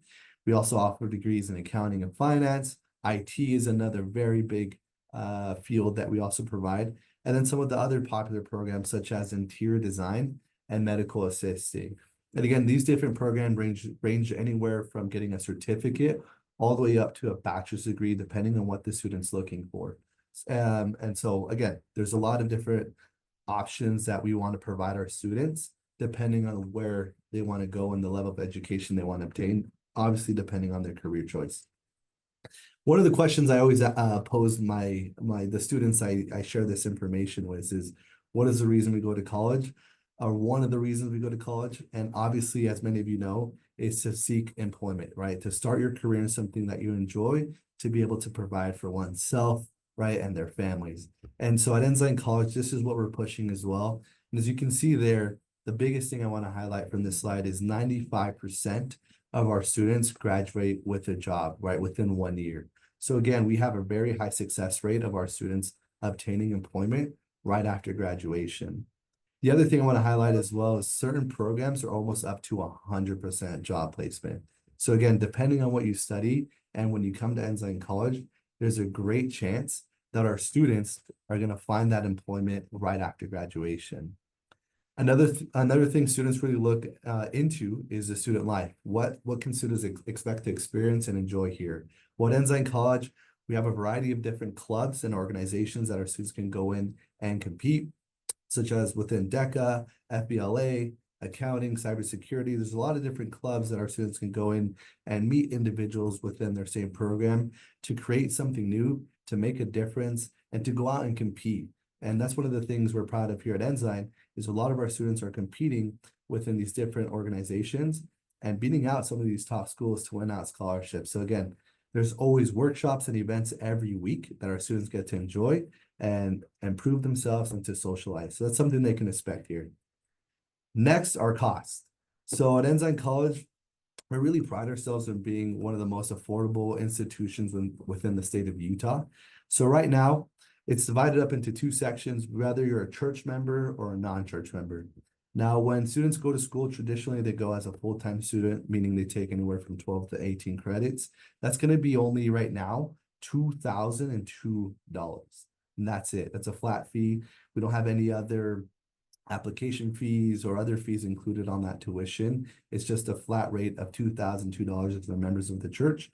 And if they're non-member, as you can see, they're $4,004, which is still very competitive to out-of-state tuition or international tuitions from other institutions here in the state. But we recognize for students, they're going to need the help, all the help they can get, right, to be able to pay for this, for their college education. So at Ensign College, again, we want to make sure we can provide them 57%, more than half of our students who are first-time, full-time, get some type of financial assistance. And so there you have the information for our financial aid and scholarship office. But I really want to highlight our scholarships. One in particular that I really want to highlight that we just came out with was our first new generation scholarship for, again, those first generation college students. They're going to be able to apply for this and get a huge chunk of their tuition paid for being the first ones in their family. Again, we have leadership scholarships for any of those who are interested in continuing on their leadership service. They can do so with Ensign College. We have a scholarship for those who maybe need some financial assistance, or anyone who's going to serve a mission, they can get a scholarship for that. Or if they take a self-reliance course. And we obviously have our academic merit scholarship, rewarding those students who have high academic standings and making sure we can provide some assistance there. So there's an abundance of different scholarships we want to provide our students. They also get free UTA access. So that's one of the benefits that we want to provide our students. And the great thing is it drops you off about 5 minutes away from campus. Now, one thing to note, and I really want to share here as well, is why you should consider Ensign College, especially your students here, and why they should consider us. There's really 5 reasons. And to go over them real quick, first and foremost, if anyone's looking for a face-centered learning environment, that's something that they can expect here at Ensign College. Any one of your students who are looking for a more career-focused type of degree and education and more applied, we have that as well. Affordability is going to be one of those key components when it's looking at different options. And again, we're right up there with all the other institutions. Personal connections for those looking for a shorter time frame, and making sure they can connect with others. And then the efficiency and flexibility. Again, those are 5 reasons to consider here at Ensign College. Real quick with the admissions requirements, again, we want to make this accessible as possible for everyone. So what your students are going to need in order to apply and be admitted is first and foremost graduate high school. So keep pushing your students to graduate, or at least 24 semesters of college credit work. If they do any dual enrollment or concurrent enrollment, it is optional. They don't have to send that, but again, I highly recommend it to save them time and money. Next, an ecclesiastical endorsement. We have an honor code that we abide by, so we want all our students to be able to understand that and commit to living to that honor code. And then we have a short 200-word essay, super quick. And so we want to make it simple, but we want to see who the student is and kind of learn more about them. The great thing as well about our application is we do not require the ACT or SAT, and then we recently just removed our application fee. So it's free to apply for those who are interested, to make it easier for them. Here's our deadlines. This is the same deadlines every year. So for the upcoming seniors, their deadline is going to be to September 1st. So they have a huge time period to be able to start their application and get that submitted and completed. And feel free to take a picture again. All this information can be on our website. And because I'm short in time here, on time, I'm going to briefly go over something that's kind of new and we've been working on here at Ensign, is our parent and leader resource page. Please take a look at this. This isn't just solely for parents. We kind of designed it for parents and our leaders as yourselves with high school counselors. It's going to have all this information I presented. It's going to have my contact information as well. So please check this out. It's going to be a simple page for you to reference. And then for any of those who want more direct information or have questions directly related to any of the programs, the admissions process, scholarships, please feel free to contact myself. My email is right there. My name is Moroni Juarez. I am more than happy to meet with any of you. I know I've reached out a couple of times and I'll probably keep reaching out with any updates or anything like that. So please reach out for any questions or concerns, or if I can be of any service. But thank you guys so much for tuning in. Thank you, Moroni, for that presentation, and we'll move on to BYU-Provo. Awesome. Thanks, Moroni. And we're also very happy to be here. My name's Becca Hike, and I am over the outreach and recruiting in admissions. And Allison Davis is with me. She's also one of our recruiters. So she'll be in chat answering your questions there. Let me share my screen here. All right. So I'm gonna move a couple other things on my Zoom screen really quick. All right, so BYU is located in Provo. We have about 32,000 undergraduate students, 10 colleges, over 190 majors. And we really focus on what we call inspiring learning. And that because we're a religious institution, we really hope to bring that into our students' education. And so we want them to be able to learn by study and by faith in the classroom. The next, if you have questions about majors, we do have this website, majors.byu.edu, or you can get more information if they want to explore what the majors are and what they can do with them. This majorsnippets.byu.edu, that is another resource for them that can go into a little bit more detail.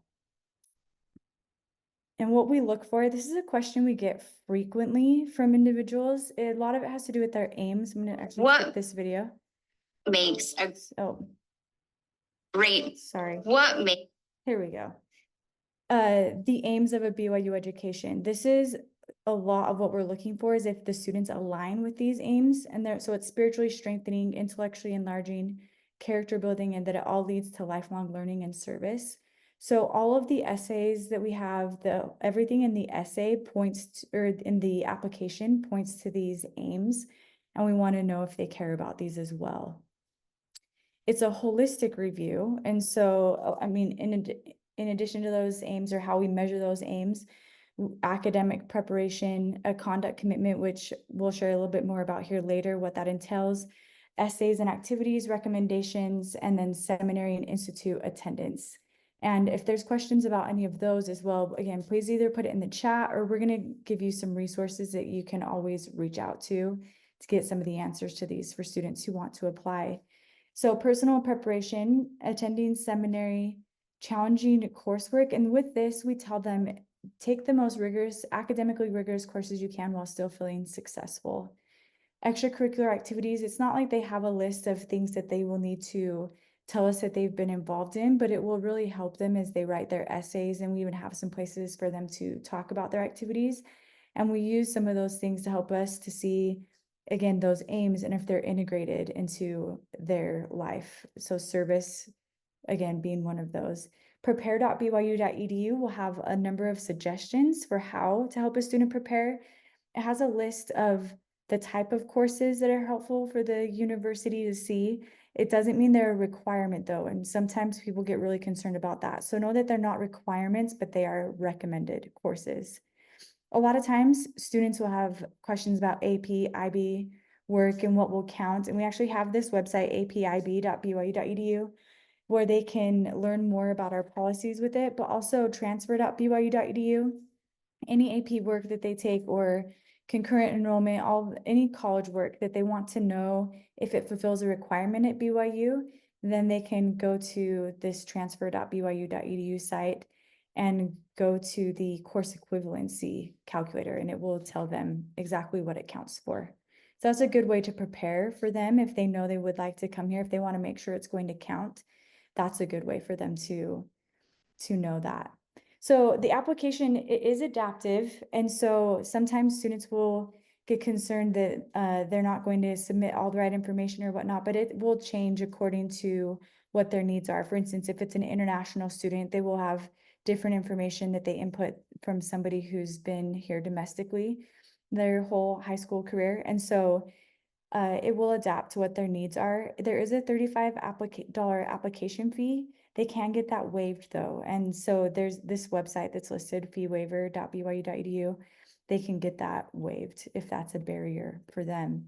They will need to connect to their church account. And so those who are applying who are not a member of the Church of Jesus Christ, they can also, there'll be instructions on there for how they would connect an account.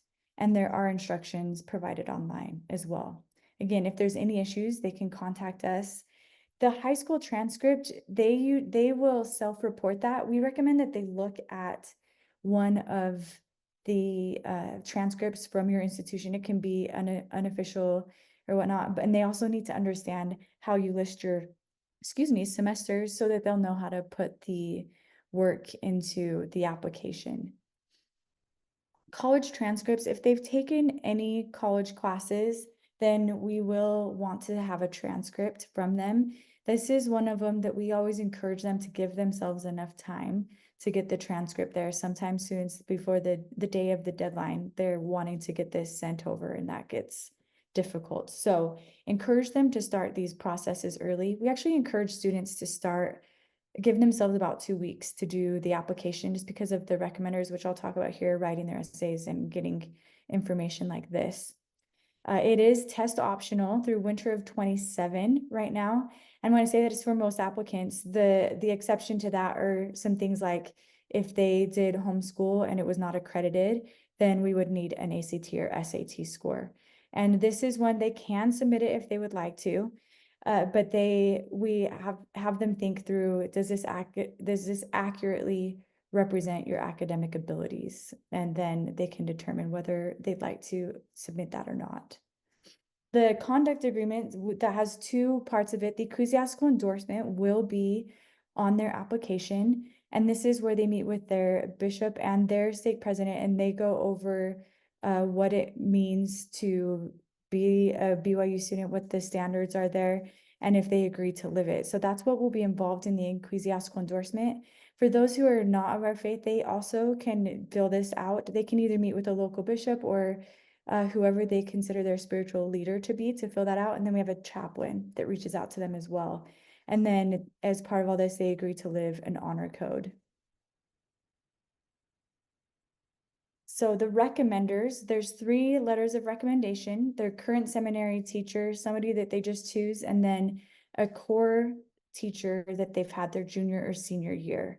This is one of the reasons we encourage them to apply their senior year, because they still have all of these individuals, especially their high school teacher, that it's very fresh for them when they're writing a letter to them. So they'll put in their emails, the recommender gets that email and sends one back with the filled out information.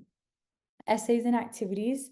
So one thing here, we just want to make sure that they're not using AI, that they're not paying anybody to help them with their essays. And we actually have them tell us that as part of the application. And then we just want to make sure that it's student work as well. That doesn't mean that they can't get help or suggestions or whatnot, but it needs to be their work. There's 5 essays, and all of the questions are at essays.byu.edu, and then 2 activities that they tell us about that they also are writing for. So we ask them, I always recommend to them that they start thinking backwards. If we're looking for those aims, the intellectually enlarging, character building, spiritually strengthening, and that all of it leads to lifelong learning and service, then they should think about what actually matters to them and what they want us to know about them, and then from there select what they'd like to write about.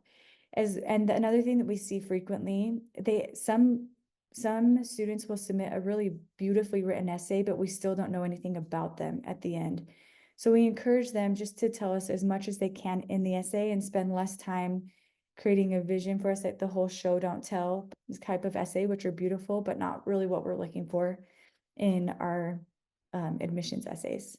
So encouraging them to proofread, right, and to just pick meaningful activities and experiences. I also encourage them to diversify those as much as they can.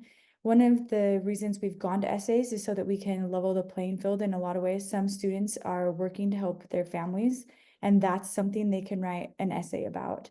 In addition to any other extracurricular, some of them may have opportunities to be involved in. For international students, they are required to send in documentation for their work, any international work that they've done through some of these reporting agencies. But even if it's on their high school transcript, they'll still need to send it in. They'll need to do an English proficiency exam and send us those and the scores. And then the enrollment requirements, if they're admitted, they have some things like visa policies, as you'll see here, or a deposit that they also put down. And so it's helpful for them to know about that before they apply, so they know if they're admitted what they'll need to do. Missionary deferments, we have a lot of students who want to go on missions right out of high school. And so Again, we encourage them to apply in high school, but if they're going to go before they actually enroll, they will have an automatic deferment. If they go to deferment.byu.edu, once they have their mission call, then we hold their enrollment and any BYU scholarships until they get back. And that goes for any of the CES institutions. So here are our deadlines.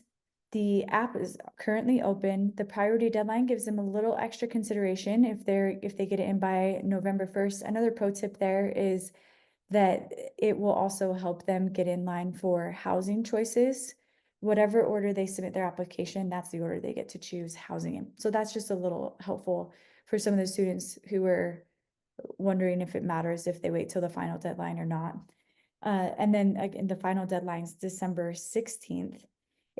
This is another thing I think is helpful for the students to remember. The priority deadline does not give you enough extra consideration to be worth submitting an application that is not high quality. So if they want to take more time for their essays or other things to make it look more polished, then that's a good idea if they need more time.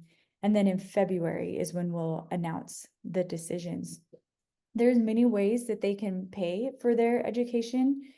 The FAFSA.gov, obviously we encourage all of our students to apply for that. Scholarships.byu.edu, those are also due December 16th. In fact, I frequently tell students, try to get your application in by the priority deadline or as soon as you can, and then spend the rest of your time working on the scholarships. And our third-party scholarship is scholarshipuniverse.byu.edu. And then Cougar Pell Promise, this one, if they apply for FAFSA, and it's only available for incoming freshmen, but if they apply for FAFSA and qualify for the second tier of aid, then BYU will make up the difference in what's owed for tuition after FAFSA or the Pell Grant, excuse me. Then they'll make up the difference and they'll do it for 8 semesters. And so as long as the student applies for that Pell Grant every year. So that's a really great opportunity. Another reason that we like to encourage seniors to apply right out of high school. And then and for our tuition costs, it's about $3,200. That's very different. $3,200 per semester. We do have a first gen panel for students who are just navigating this for the first time. We love to help give them some insight into other students who've done this as a first gen student. And then we also offer help on the application, helping them understand. And really we offer help to all students, but we realize that a lot of first gen students don't know that it's available. And so our reps are available anytime and they can come to these workshops as well. Thank you, Rebecca. We do need to wrap it up because we have to close here in the next few minutes. But if you have a contact slide, this is my last part. Just go to the highschoolcounselor.byu.edu, HSC, and then our reps.byu.edu. Sorry. No, you're great. Thank you so much for all of that information. Today we're going to hear from the colleges here in the afternoon session. Midway through, we'll take a break. And then from there, after this housekeeping item, we'll turn the time over to Chris Coles, who will give us some updates. And then we'll turn the time right over to Tooele Tech and get right through our train of presentations. Remember, this training is being recorded. And we will timestamp the presentations so that way you can access it later and review the slides. So you'll see an email from me following the meeting. Great. So Chris, please take it away. Great. Thanks, Lisa. Good morning, everyone. Afternoon, still morning-ish. It's good to see all of you, and thanks for attending the training. I made this announcement a few times in recent webinars as well as at Insight sessions. So if this is your third time hearing this announcement, I apologize, but we will, it'll be brief. First of all, for USHE institutions, admissions directors, and Additional folks have received an invite to a meeting of a launching of a tool that the USHE system has put together for students that will be happening next Friday. So for those who are on this call, also wondering about participating in that meeting, additional information will be coming out. Having said that, the Utah System of Higher Ed has been working on a direct admissions tool for the past year and a half, and we will be launching the first phase of that tool next week in time for College Application Week. The tool is for students. This is only for resident students of the state of Utah to enter some brief information and find institutions that are guaranteeing their admission based on qualifying criteria. And the intent is to broaden access to students throughout the state of Utah and also continue to create a growing culture of simplifying admissions, which many of you are probably aware of and have seen happening throughout the country. So our attempt at this is also the launch of this tool, which is called Admit Utah. And as I mentioned, using some simple information from students, we will show to them between 1 and 16 institutions that guarantee their admission.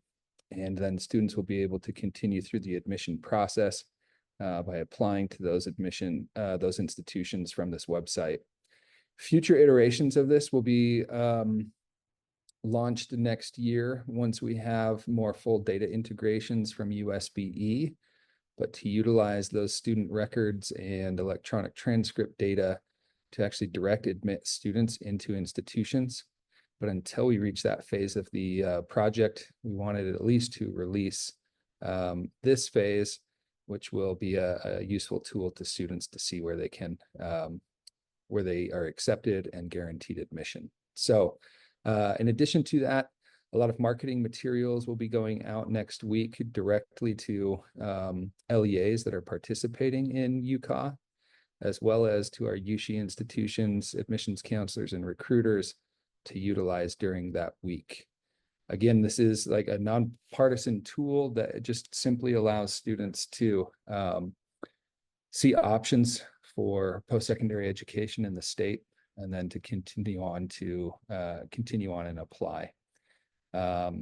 If there are any brief questions, I'm happy to answer. I don't want to steal too much time from folks who are presenting, but we're excited for the launch of this and excited to continue to iterate and enhance this tool over time, like I said, with data and other things.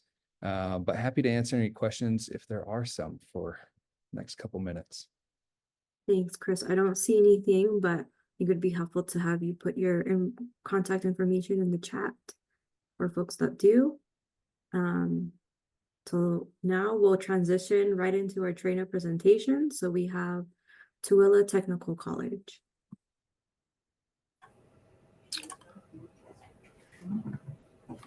Hello, this is Sean Ferris from Tooele Technical College. I will be joined by my colleague, Kim Herrera. She will be managing the chat today. So if you have any questions during my short, brief presentation, by all means, please enter those chat questions down there. How do I get my screen sharing? Sorry, 1 second.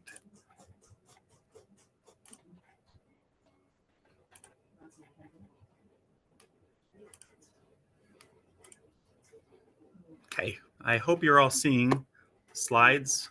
Yes. Is that happening? Yes, okay. So there's three main things we want people to keep in mind when you think of Tooele Technical College.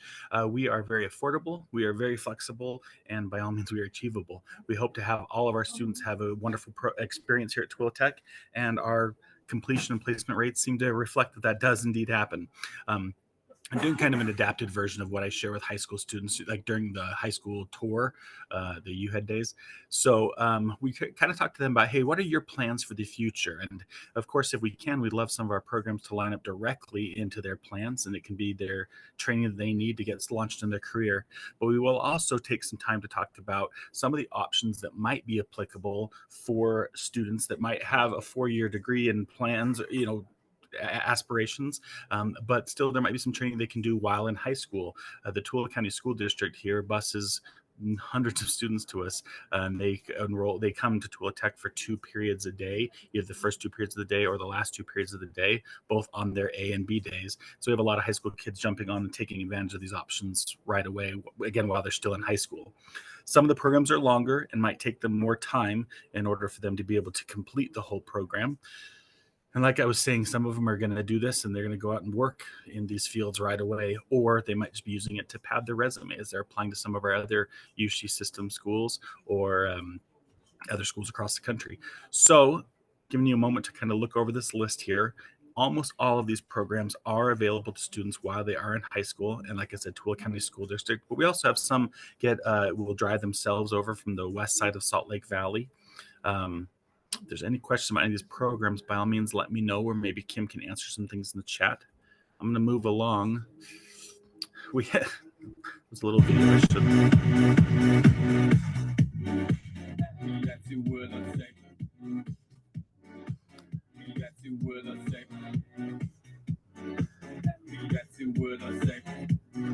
So that's a fun little video we do with our high school students at the beginning of the school year, trying to get them pumped and excited. Yes, they are college students now when they're at Tooele Tech and doing some of our programs. This slide is to highlight some of the benefits that technical education does allow. I wanted to point out that, this statistic of 70% of all jobs will require some college education by 2027. We know much of that education can be through a trade college such as Tooele Tech. They can use career-specific training and get fast job placement. We love that our accreditation does require that we track the placement as well. So if a program is not doing well and there's not jobs out there for them, we do shut programs down. So that's, again, a very strong thing saying that, yes, there is opportunity for students if they will complete this training. We love that it's less time and more earning potential. One of our things we love, students have the opportunity to do this training, and the alignment has allowed it for students to take these credits they earn from Tooele Tech and then transfer over if they are going to continue more education. We've loved the Tech Connect program started at Snow College, that they're allowing technical college credits to transfer in and be up to 30 credits of an associate of science degree that they can then transfer on to another university.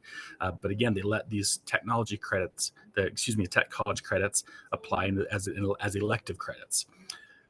Big love for me in that is that it's going to give these kids these opportunities to have some valuable skill training so that if they do continue on with that further education, they can better pay for it and hopefully avoid debt and avoid some of those other challenges that come with pursuing a 4-year degree. We also like to point out that as sometimes students struggle, that 4 years might take a little longer than 4 years. And sometimes they do drop out and don't finish that program. Well, if they've got a foundation with some of our skill areas, that can be a great way, great reassurance that they can still go out there and make some money. And many of the programs make a good living. We point out our affordability. This is a big thing for everybody. Please notice that, yes, they can do a self-pay option. They can receive Pell Grants. They can use VA benefits. There are scholarships and even employer sponsors that will pay for students to be able to come and complete programs here at Tooele Technical College. Notice at the bottom of this slide, 0 tuition for all high school students. We love this. We're very fortunate to have the state legislation be so encouraging of the opportunities available through to the technical colleges. So when they move away that tuition, the cost of books and things like that, maybe some supplies, just greatly reduces the obstacles for them to be able to get some of this training. For adult students, so once you're out of high school, our pay-as-you-go process is also very appealing.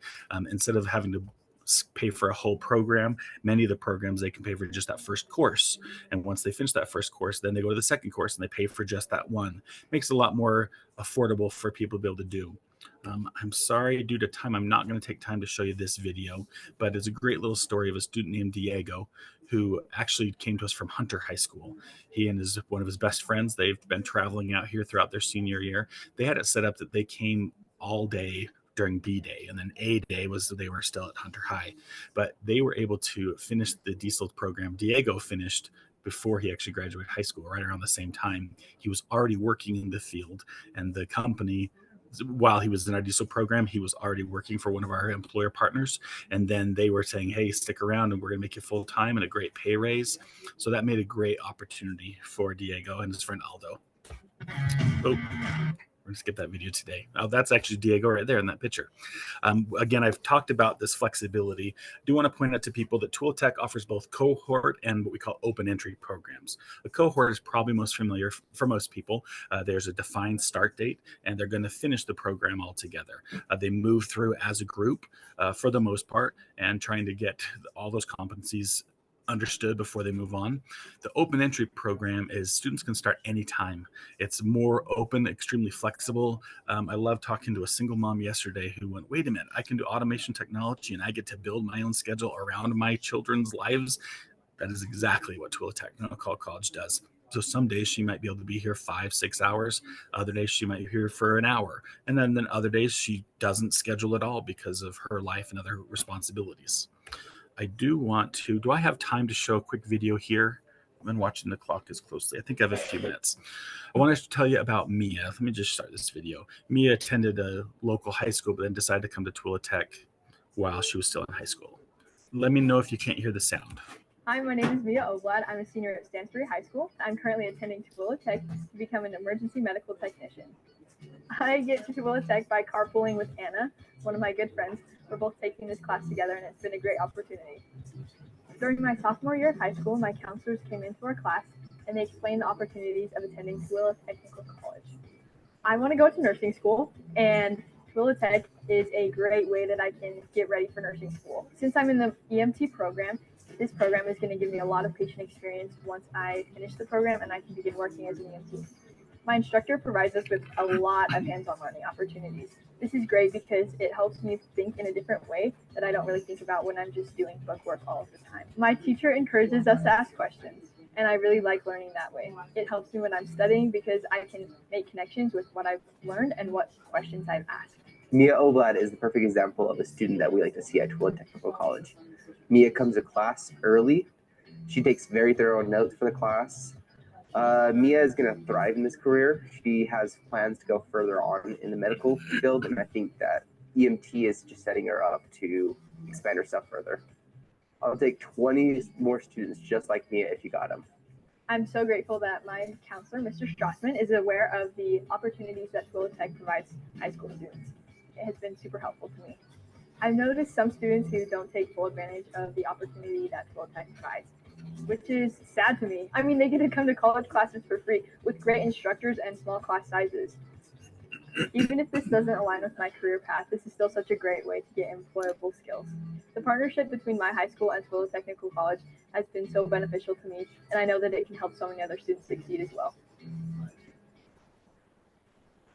I hope you're noticing the role that a counselor plays for so many of these high school students. We just very much appreciate all the hard work that all of you counselors do across the state. And they've just greatly benefited us and greatly benefited the students here in our community, been able to allow them to come in and get training. Mia has continued on, and she is at a 4-year university here in the state now, I believe pursuing nursing.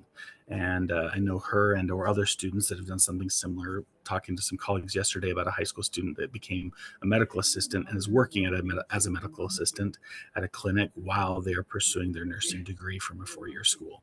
So we think that's a fantastic thing. We want to help these kids reach their future. We want them to dream big for those future careers, and we'll talk with them what's on your top wish lists, and then maybe discuss how, again, Tooele Tech can help be a backup plan or give them a sure foundation as they are moving forward. We're also very excited about our campus. It says new campus, not exactly new, but we've greatly expanded the campus. To the right side of the picture, you can see an area that has a little bit of a lower rooftop. That is all an addition. And then even farther right, kind of across the street to the back, there's a new building that we have taken over.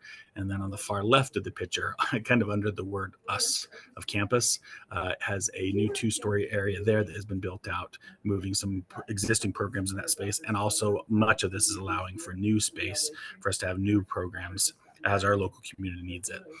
Tooele Tech is, our accreditation requires, again, that there is placement, that there is jobs in the area. So we only develop programs that are in need in our community. It typically is in the Tooele County area. It does extend a little bit into Salt Lake as well, just because of the bedroom community nature of Tooele right now, Tooele County. So those are some other options for them. We want this to be achievable. We are helping students achieve their goals and move forward. The student pictured here is a single mom, had a baby while she was in the welding program, and our student of the year. Some great things are happening at Tooele Technical College, and we like to remind all our students, you can do it too. See a little catchphrase down the left there. All right. This is the part where I hope all of you want to attend Tooele Tech. So go ahead and scan that QR code and we'll get you applied and get you started and help you find success at Tooele Tech. Is there, of course, any questions? Yeah, we'll answer those. We'll continue to answer those in the chat. And thank you so much. And we'll move on to Mountainland Tech College. Okay, thank you guys. And then if Sean, you can screen share, please. Thank you. Let's see. Hi, everybody. My name is Austin Lee, and I am the manager of admissions here at Mountainland Technical College. Just before I get started, just because can everybody, are my slides showing? Yes. Okay, perfect. Thank you. I like to echo similar sentiments to you guys as counselors. Thank you so much for all you do, especially here at Mountainland Technical College. We feel like we've had a great relationship with you all in the school districts that we serve. And you guys are a great resource in helping students connect to our school and passing on information to them. So I just want to kind of echo those similar sentiments before I jump into everything. Alongside the presentation, as we're going through, I also have two colleagues here as well. So Quaid Arbin and then Carrie Banbury are in the chat. If you have any questions, feel free to send them their way. So to kind of start off, just a little bit about MTech, our mission statement is to enhance the employability of individuals through market-driven career and technical education. So similar to what Sean mentioned, we serve our region. We are very passionate about it. I love the mission statement of MTech. I love what we do. We are here to help any student either get into the career they need to, get the skills they need to continue advancement in their career, or maybe start that pathway to kind of get to that endpoint that they want to get into. So we're here to help those individuals basically just try to make their lives better in some fashion through education. And we love what we can do here and in supporting them. Within MTech, we do serve different regions. We have a pretty big service region for Mountainland Technical College. We serve all of Utah, Wasatch, and Summit County. Is our service region. So we serve all those school districts within there. And we do have locations spread throughout those different service regions. So our main campus is located in Lehigh. And then we have our Orem campus, Provo campus, and Spanish Fork, as well as currently Payson is under construction. We are hoping to open that in August of 2025. And then we just broke ground in Heber about a month ago, and we're hoping to open that up around 2026 August. The main update I kind of want to talk about for us is, it kind of involves me, is we have kind of changed the way that we work with prospective students here at Mountainland Technical College. So in the past, we've had a lot of prospective students either kind of connecting with our outreach team through group tours, individual tours, as well as meeting with our academic counselors to kind of talk about their options or taking care of prerequisites. So what we have done this year is we have made a dedicated admissions office to better serve these students. So with that, you have two sides of it. So you have my side, which is the advisor side, is where I am, and as well as over outreach. Is we are here, so me, Bronwyn, and Emily, we are here to help any prospective student with any information or questions they have about MTech. So on that QR code will take you to our webpage. We are there for in-person appointments, virtual appointments. We have different areas that we'll also go to throughout the months to make it easier for people who can't travel to make appointments. So we also all serve different specialty areas within the school. So at MTech, we have 5 different schools. We have our School of Services and Technology, our School of Healthcare, of Apprenticeship, and our Clyde School of Trades. So that way we kind of split it up so students have dedicated advisors to help them through every decision they need to make at MTech, and it's very tailored to what they're needing. So it's seamless and purposeful is a big thing that we're aiming for. So that's kind of the newest change. If you're going to direct your students to anybody, please directing them to our team if they're looking to either get prerequisites taken care of or to be able to talk with anybody about what program might be best as a fit for them. Next will actually be like, how will your students come into MTech? Excuse me. So kind of just like to go through these steps, and you can find these also all on our website too. And this is also what will help students go through. So first things first, to come to MTech, what they need to do is they will need to apply on our webpage, or they will come in person to student services. So all of this process is free until they officially register for whatever course they are wanting to go into, or if they are doing an application-based program, there is an application fee usually tied to those. So applying online, pretty simple, takes about 5 minutes or so, really easy to do. And then the next step is they either need to pass or waive our entrance assessment test. So our entrance assessment test, it covers 10th grade level math and English competency.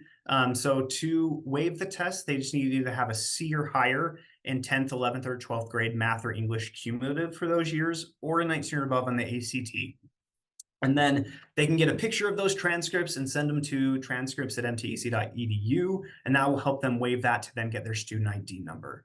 If they do need to take the test, we offer it at every one of our campuses except for Orem. Orem is the only campus that we do not do the assessment test at. And it's not a time test, and they don't need an appointment to do it. They just need to make sure that their account is made and that they have a valid ID to show at the testing center to be able to take the test. From there, they will move to step 3, which is very tied to specific programs. So say it is a medical assisting program. They then need to get their immunizations sent in and turned into our program coordinator through our verified credentials to then get them sent in so that they can register for medical assisting. A PRI form, so meeting for like say a welding program, they need to then meet with one of us advisors in our department to get that taken care of or fill an application. But that step 3 will definitely apply to what specific program they're interested in, so we can help them talk about that, or every web page will have the steps and the information of how to go about filling those prerequisites on that specific program. And then lastly, once they are ready to pay, ready to register, they will register and pay at that moment for the program. If registration's open, or if they're waiting for the specific time for it to open, or if they got in their application-based program, they'll then be told what date and time they'll register for their class. The most important thing for you guys as high school students is, as counselors for them know, is they do need to register with us separately outside of the high school. And also when they're filling out their information for their application, to ensure they do put what high school they go to, as that was what will help them get that free tuition taken off of being able to come to MTech. Coming up, deadlines and important dates. So our registration for January is still open. We have some classes that are still available right now that people could register, such as like culinary arts, but some classes are full, but they could try to get on a notification list to be maybe if a spot opens up, they could still get in. Our application-based programs, such as our web programming and mobile development programs, that will open October 15th to November 15th for our January start date. And then for our apprenticeship programs, that will open up on November 20th at 8 a.m. for our January start date. And then cosmetology, they have multiple start dates throughout the year with different lottery selection dates and openings. For those dates, please see the cosmetology webpage or contact the advisor, and they can help get you that direct information. That will all be on the website. And then coming up for next year, important date to know is for our 25-26 school year. So that would be like your starting August start dates. Our registration will open up April 16th at 8 a.m. For those classes. That could be like your dental assisting, CNA, and those different types of programs that your students might be interested in. The next thing I'd like to talk about is our partnerships and pathway opportunities. So we are very grateful to be partnered with UVU. We appreciate all the help they give us with our articulation agreements and helping create better opportunities for our students in terms of continuing their education. So certain opportunities could be such as transferring into those AAS degrees with all their elective credit taken care of, or sometimes a web programming student transferring with 18 credits course to course to UVU into a different bachelor's degree. So really awesome opportunities to UVU through MTech. We also really appreciate working with all of our different partners within basically the whole state of Utah. So Snow College recently did their Tech Connect. We're very grateful for that, as well as working with Utah State, Weber, and Salt Lake Community College too. And we do have dedicated advisors to also meet with students about transfer opportunities, and that's where you can get more information about it, as well as making appointments on that link right there. And lastly, just like to mention, our website right here, as well as for you guys as counselors, our team is out in the community as much as they can. A lot of you in our region probably know Mark Middlebrook. He's been around forever. He's awesome. He is still part of our outreach team managing that area, as well as we have Simon Lee, our new dedicated high school outreach specialist. So he's definitely going to be the one who focuses on high school a lot.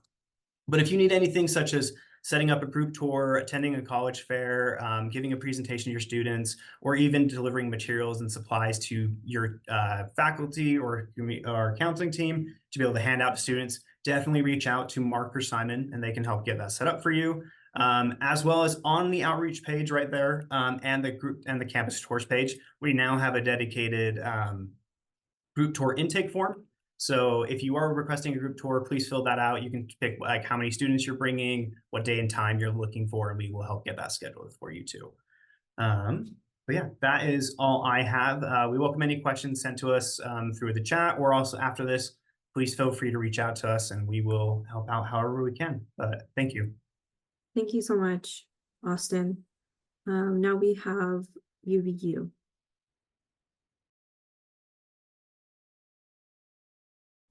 Awesome. All right. Thank you so much. Let me just go ahead and get this pulled up. We are so excited to be with you all today. I have Kim with me. But first, my name is Carly Rasmussen. I am the Associate Director of Recruitment. And then I have Kim, and she'll be on the chat. Do you want to go ahead and introduce yourself, Kim? Yeah.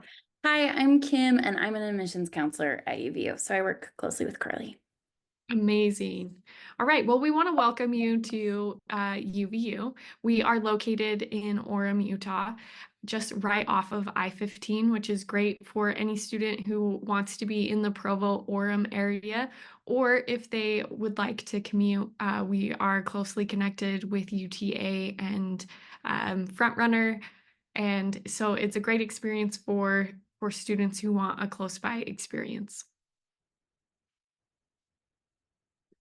Okay, and UVU so we're an integrated university and community college. So we want to help educate every student, make sure they have success and are getting engaged teaching that helps them to learn better and able to have service and scholarship in the community. And we are one of the largest universities in the state of Utah. So we have over 43,000 students. It's getting closer to 46. And we were ranked number 3 in the nation for best return on investment. And we have a wide variety of students. So 39% of our students are first gen. And we'll talk about some success options that we have for all of our students. Okay, so now I'm going to talk about like the important dates and deadlines to know. We're an open enrollment university, so our dates are a little bit broader. And so our first deadline that's important to know is March 1st. So this is when our scholarship deadline is. Students should have applied and be admitted by March 1st if they want to be eligible for scholarships, but our application is open until August 1st of every year. So if they miss March, they can still apply until August. This next slide has a couple more good to know dates. So FAFSA, we don't have a confirmed date yet, but it should be between October and December. Our UVU scholarship application opens October 1st. And then we'll talk more about CE students, but they'll be auto-admitted. UVU CE students will be auto-admitted October 10th. Again, our scholarship deadline is March 1st. And then we'll have registration open in April. Our admissions deadline is August 1st, but we do have a late admissions deadline of mid-August. Okay, so concurrent enrollment. So if any student is a UVU student, whether they've taken a lot of classes in high school or just started one class, if they've been admitted as a CE student, they don't need to reapply. So we will auto-admit them. They just need to send in current high school transcripts. Yeah, so as Kim mentioned, our concurrent enrollment students are auto-admitted. They will receive an email to their UVU email as well as their personal email. And we do this in a batch system. We'll do it once in the fall semester, once in spring, and once in summer. So we're trying to catch all of the students. And then all they need to do, again, is just send those transcripts if they want to be qualified for scholarships. Okay, awesome. So now we're just gonna quickly look at the application. UVU's application is pretty easy. Takes about 15 minutes and there are no essays. A few things we really want to point out is applying for the right application. Often students will get a little confused and will apply for CE. We want to make sure they apply for undergraduate and that they're freshmen. Even if they have CE credits, they'll still be an undergraduate freshman. After that, they're going to put in some basic contact information for them and their emergency contact. This just helps us know how to get in touch with them. And then, like I said before, we're open enrollment, so that means anyone and everyone can come, regardless of grades, background, citizenship status. So it does ask if they are a citizen, but if they're not, they can just say no. It'll ask them a couple follow-up questions, but they do not need a social security number to apply. And then after that, they'll just certify. They can elect to receive text messages. And then once they've finished, they'll send in any transcripts they have. So high school and any CE or college transcripts. And then, like I mentioned before, we have a lot of resources to help students make it through, whether it's first-gen resources. We have a new Student Success Center that can help connect them with a lot of different things. We have a lot of academic resources like free tutoring that includes a writing center, business tutoring, math, science, internships, our career development center. And then we have a lot of fun resources and activities that could be like our outdoor adventure center or clubs. Oh, I also forgot to mention mental health services. So we have free group therapy and individual therapy for $10 a session. So we really want to make sure students are successful. Awesome. So after the student has been accepted to UVU, there are a few things that we would like the students to complete. First would be to defer their admissions. This is if they are planning on taking a gap year, doing service in the military, or serving a religious mission. All of these steps can be found on our websites that we'll include in the chat, but as well as on the student's profile. We also would like them to sign up and complete orientation, meet with their academic advisor, and then they'll be able to register for class. This is really important because it helps ensure that your students are taking the right next steps so they can succeed at UVU. All right, so we're just going to talk about a few of the different scholarship options that we have, but we have several hundred and they're all in the same database. But the main one you'll hear about is the Academic Merit Scholarship. Students are automatically considered for these when they apply. So as soon as we receive their transcripts, we start looking to award these. And so it's a presidential scholarship, which is 4 years full tuition. Exemplary and outstanding are both 2-year partial tuition degrees, and those amounts just increased this last academic year. And then we also have the Greenlight Scholarship, which is really similar to the Promise Scholarship at other colleges. If they receive a Pell Grant, UVU will cover the rest of the cost of their tuition. So we highly recommend they apply for those. Again, these close March 1st of every year.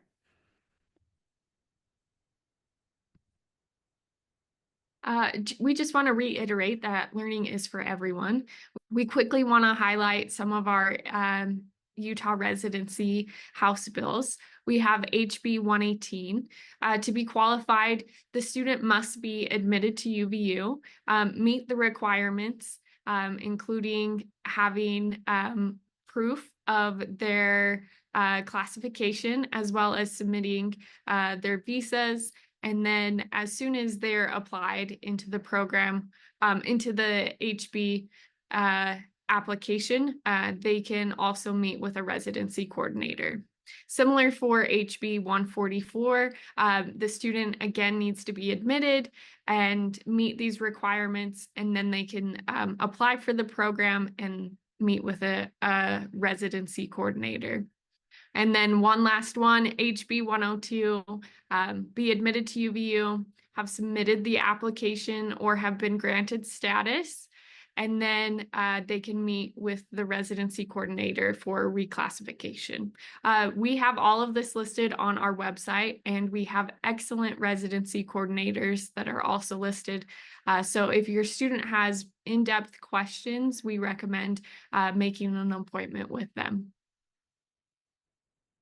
We also want to make sure that you have access to our admissions counselor team. We have an outreach team, including Daniela, Kyra, Jose, and Kay. These individuals work with adult learners, first-generation students, Spanish-speaking, Native American, and undocumented students. They work closely with our high schools as well as community partners, transfer schools, and they are willing and ready to work with all students. Along with that, we have our traditional team. We have Cameron, Kim, Dulce, Jesse, and Danielle. They are all assigned different territories, and this can be found on your website. So if you have any requests of having us come table or present in your classrooms or meet with your students, please feel free to reach out to us. We want to make sure that we are closely connected with you throughout the year. Okay. Well, go ahead, Kim. Sorry. We also just want you to come and see us on campus and send your students to come. So we do daily tours, which are Mondays and Fridays at 10 a.m., afternoon tours at 2 or 3, and then Wednesday night tours at 6 p.m. Every second Wednesday of the month is a Spanish Wednesday tour. And we also have some events. And if you want to do a group tour with a bunch of your students, you can also reach us for that too. So we've put some links in the chat. Awesome. Thank you so much. Thank you. And okay, so now that we are finishing up with UVU, UV Tech, are you here?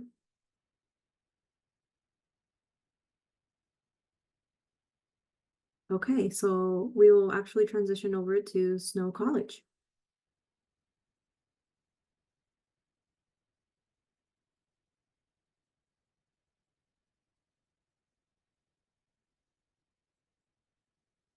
Angela, are you still on the call?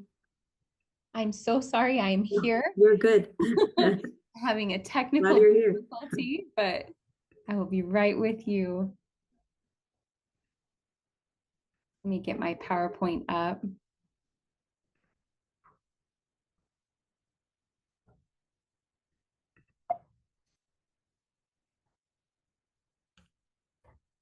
Oh, you goodness. If I'm so sorry. So little disclosure, my ID was hacked over the weekend, and so I had to reset it, and it's not allowing me to share on Zoom my PowerPoint. I can try and get that in just a second. I'm so sorry. You could also email it to me and I can share it for you. Okay, perfect. I will do that. That would be fantastic. I had it all set up to share and just click the button, but the button's not letting me do that. It's okay. We do have some buffer time, so. Okay, my apologies.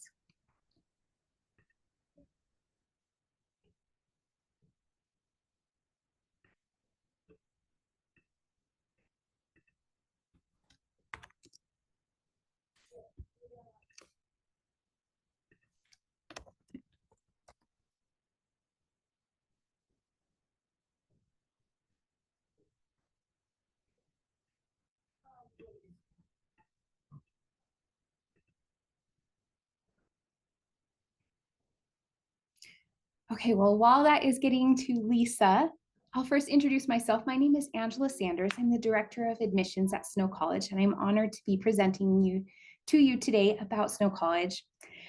I would love to invite you to ask any questions on the chat. I have my Assistant Director, Ashley Baylor, with me, and she'll be responding on the chat with any inquiries. We do have campus tours and group tours. We would love to invite you to campus and share all that we have to offer down here with you and your students, and also give you that firsthand experience that you really can't see through a PowerPoint. So we would love to have you come down to Ephraim, Utah. In the meantime, maybe we could just pull up your website. Because I think that email's still coming through. Okay, perfect. Well, I'll just start going over the PowerPoint without visuals, if that's okay. Does that sound all right? Okay, wonderful. So I'll give you a little bit of information about Snow College. 86% of our students are residents of Utah.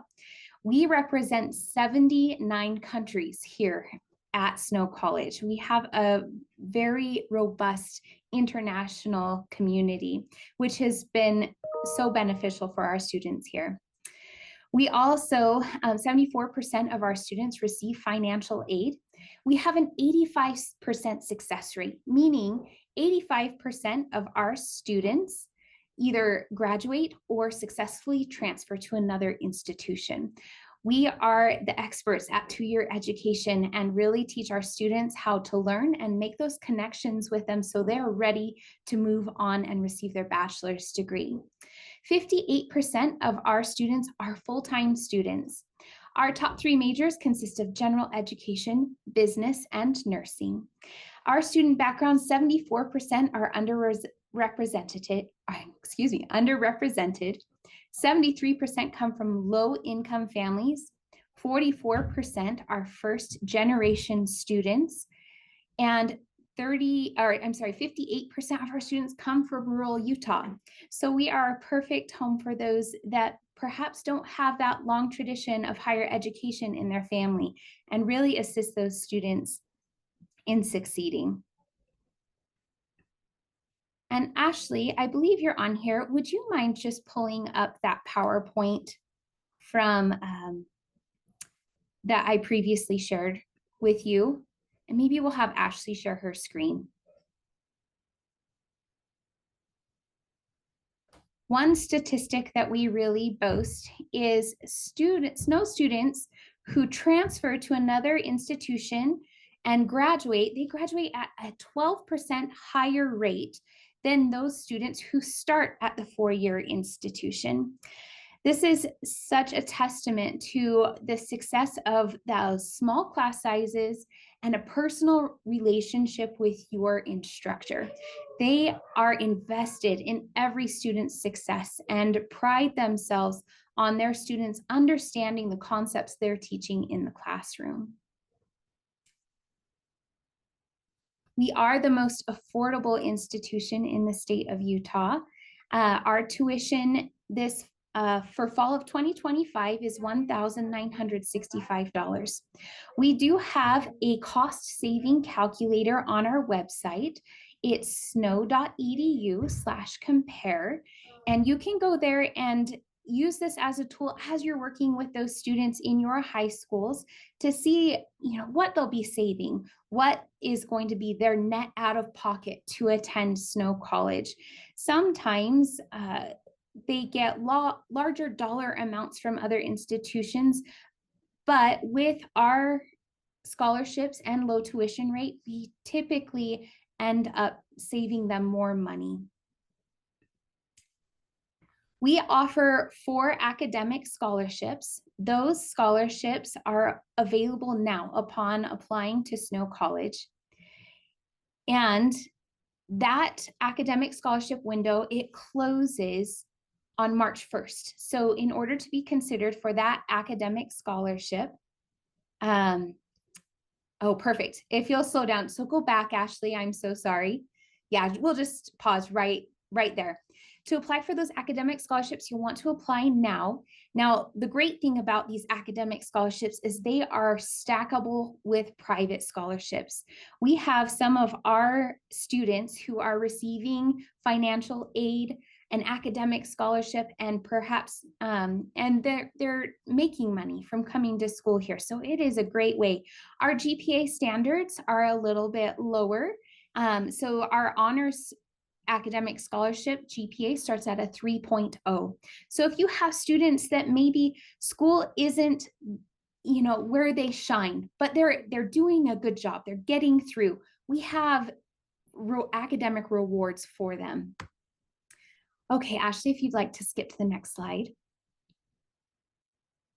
Beautiful. That's our cost saving calculator at snow.edu/compare. The next slide is going to be a slide about our recruiters. So this is a map split up in geographical territories, and you can find the recruiter associated with your area.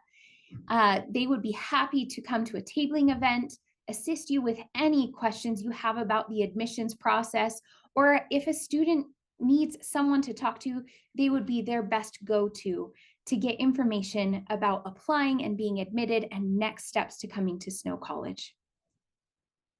That's perfect. We have some snow blasts this year. This is a great overnight experience for your students to come and see what life is like at Snow College.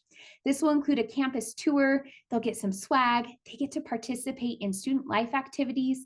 This snow blast coming up on October 11th, they're doing a murder mystery theme party. They get to stay overnight with an ambassador in student housing, and dinner and breakfast are provided. You can sign up for this on our website, and it is $30 per person. So a relatively inaffordable price for such a great experience. We also have our scholarship open houses. They're coming up next week. We have 4 being offered in different areas around the state. We would love to invite you and your students to come attend. They can apply with one of our academic counselors, or I'm sorry, our admissions counselors. They can get information about scholarships, housing, financial aid, and speak to representatives from Snow College, as well as meet some of our ambassadors. So we would love for you to come. This will be from 5 to 8 p.m. This is our registration open house where the students can come and get assistance, meet with an academic advisor who will coach them and assist them to register and have their schedule prepared for fall 2025. Those dates will be April 14th through 17th, and the locations are to be determined as we're a little too far out to book our venues, but we will keep you posted on those. Our application for fall 2025 is open. We are ready to receive your students. Our private scholarship applications open November 1st. That academic scholarship deadline again is March 1st. And the FAFSA priority deadline is June 1st. So important dates for you to remember. To become a Badger, you're going to fill out our free application. It is free for, as is all of the institutions, for those residents in Utah. We'll need transcripts submitted from high school, or if they have technical education transcripts, send those over as well. They're going to meet with an academic advisor to create a graduation map in order for them to be most effective with their time here at Snow College. They'll then register for classes and be incorporated in our first year experience program, which is fantastic. They'll have peer mentors and have a place to belong before they even get to campus. We specialize in the 2-year degree. We have qualified faculty members teaching our classes. Students will get to discover what they love and have the freedom to do so at an affordable price. They'll be able to complete their prerequisites and save money, enjoy small class sizes. They pay less for their general education. They come where the teachers, they know their name and are invested in their success. And we have articulation agreements and transfer agreements with all 4-year institutions where they can use our associate degree to transfer seamlessly to other institutions. Some important things to note: we accept all credit. That includes concurrent enrollment, college for transfer students, and technical education. This is a fantastic initiative we've begun this past year for our students. And as we go to the next slide, we can discuss more about this. We have a new program called Tech Connect, in which that technical education will be transferred into applicable college credit. So 30 hours of technical education equates to 1 college credit. We will then use that as elective credit for your students so that it saves them time, it saves them money, and they can receive their associate degree at a much quicker rate. From there, they'll graduate with their associate degree and they can transfer to any institution to receive their bachelor's degree, in which our USHE institutions are fantastic partners with. So this will, again, save your students time, save them money. We have some great athletic programs here. These are a list of them. You can find them at snowbadgers.com. We have a rodeo team. We're one of the only institutions in the state to offer rodeo, and our students can bring their horses to campus and board them throughout the school year. They are fantastic. We also introduced a JV football team this year. If you have students that would like to pursue football, but perhaps didn't receive a scholarship or can't make a team as of yet, they have the opportunity to come here and receive training and then make a team elsewhere. We also have over 50 clubs that students can participate in. Thank you so much for your time. I hope you have a wonderful day. And again, I apologize for those technical difficulties in the beginning. Thank you, Angela, for your presentation on Snow College. And we'll continue on with Southwest Tech.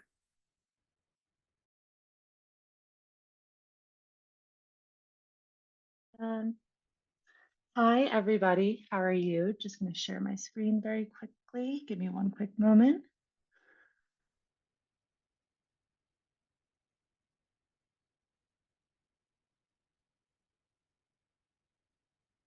Awesome.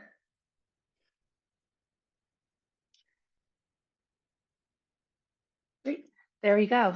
Hope everyone can hear me okay. My name is Sarah Dwyer. I work on the recruitment team here at Southwest Technical College. We are based in Cedar City, Utah. We do have several different locations throughout southern Utah, but we'll get into that later. Just want to say thank you to USHE for organizing this. Thank you to all the counselors who are giving their precious time today to learn more about all of our institutions. And thank you to everyone who's presented before me and after me. It's such an honor to work in higher education, and I'm constantly inspired by everything you guys have going on, and it's so exciting. So thank you for everything you do to support our students. With that being said, we'll just get right back into it. Our service region is geographically the largest, but due to the rural nature of where we are, we do have one of the smaller populations. We do service Iron, Kane, Beaver, and Garfield counties. Our main campus is here, Cedar City. That's where I'm located, as well as the rest of our admissions team and administration. All of our programs are available here at our Cedar City campus, while there are a handful available at our Kanab campus, both high school and adult programs. Exciting, we just added a full-time adult program down at our Kane campus for welding. So that's a new adjustment we've made this year, as well as a few other things on the horizon. Our Richfield campus does just offer another place to take our CDL course too. So again, the largest service region, but we do have to accommodate to a lot of homeschooled students, online students, as well as our direct high school sending districts too. Just a little quick background about Southwest Tech too. We've opened in 2001. We actually were just originally a truck driving and automotive school. In just about 2.5 decades now, we've had such immense growth. We have 8 different departments and 21 different certificate granting programs. If you've heard the other technical colleges explain maybe the difference between a certificate seeking and a degree granting university as well, we fall into that same bracket. So students can work towards certificates, not degrees. But there are some opportunities for those credits to transfer to some USHE institutions. I will speak about that later as well. A really unique aspect about Southwest Tech that I love promoting is that 11 out of our 21 programs are operating on an open enrollment schedule. So this gives a lot of our students a little bit more flexibility in terms of work, life, family obligations, whatever they have going on. Right now, our current student population is almost evenly divided at high school and adult enrollment. But with that in mind, our average student age does come out to about 27 years old. A lot of these people work full-time, if not part-time jobs, are caretakers in their family. And so with our open enrollment schedule, we're able to offer a lot more flexibility and accessibility to them seeking higher education. Again, with the variety of our programs, some can be completed in as short as 2 months, and some take closer to 2 years to complete. So just things to keep in mind about the variety of options that students have here at Southwest Tech. If I had more time today, I would love to dive into each of these programs individually, but you can see in bold our 8 different departments listed out with each of the certificate seeking programs listed underneath them. In this next slide here too, you can see highlighted in blue are all of the programs that are available for open enrollment. For example, nursing assistant differs from practical nursing in the sense that it takes about 2 months to complete. If the student wanted to enroll in that, we would admit them the first Tuesday of the month, and they would build out their schedule to attend courses about 15 hours a minimum each week over different class blocks. We offer an 8 a.m. to 11 a.m., 12 p.m. to 3 p.m., or a 5:30 to 8:30 p.m. Monday to Friday. So a student can maybe work full-time, attend a university, and come work towards a CNA certification. Gives them a little bit more hands-on technical experience regarding what their career goals are. Again, if I had more time, I love our programs. I'm so proud of our instructors and what they can provide for our students. So if you have any questions about anything you see on here, please feel free to reach out to me after this call. Speaking quickly about our high school programs as well. We do offer high school programs tuition free. So high schoolers can work towards earning credit for an adult program for just $20 a year. That's the enrollment fee. So if I wanted to take welding in the fall and spring, or welding in the fall and automotive in the spring, I would just pay a flat rate of $20, and that would cover everything I needed for that entire year. We do have waivers available as well for people who want that $20 waived. High school students, again, these credits that they work for, as long as they complete the classes, can count towards their certification. With that being said, they do have to work within the parameters of their high school. And I just want to take a moment here to thank all of the high school counselors in our district who work very hard to accommodate our student schedules to what they need in high school as well, and working with them to complete their programs while making sure they do everything necessary for that high school diploma too. I did forget to mention this at the beginning of the call, but Sydney Olszewski, my other recruiter, is working the chat as well. So please, if you have any questions throughout the course of this call, feel free to drop them in the chat and she will answer them. I'm just not super great at multitasking. And Sydney's awesome too. I bet a lot of you counselors have met her as well. What's really great is that while we do host most of our high school courses here at Cedar City, we do have a lot at Kanab as well, and the high schools will actually work to bus their students back and forth to take care of the transportation.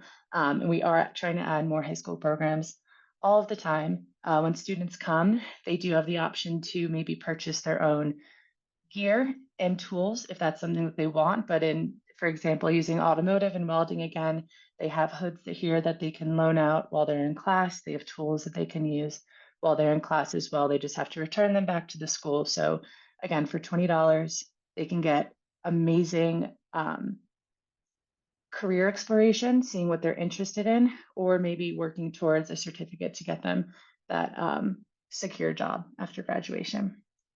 Speaking briefly too about our partnership with SUU, I do have James Milano. He's our VP of Student Affairs. He's the contact for all questions dual enrollment. His contact information is in the top corner there too. But you can find more information about this on both our website and SUU's website. It's something we're super proud of. So essentially, Southwest Tech students are SUU students and vice versa. Students at SUU can take Southwest Tech courses for no extra charge except for what the course cost is. And these credits can count towards elective covering as well as giving our students a little bit more of that university life. So we can provide childcare assistance using SUU's resources.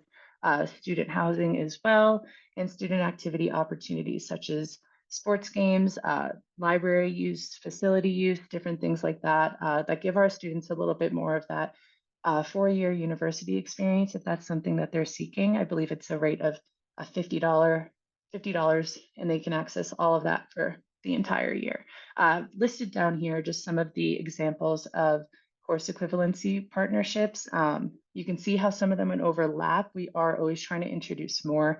And while I'm on this page, I know I'm running out of time here, but I do want to highlight one of our current students who is actually a business management major at Southern Utah University, and he is focusing on sales and an IT minor. He works part-time here at Southwest Tech, and because of that employment, he gets a tuition waiver.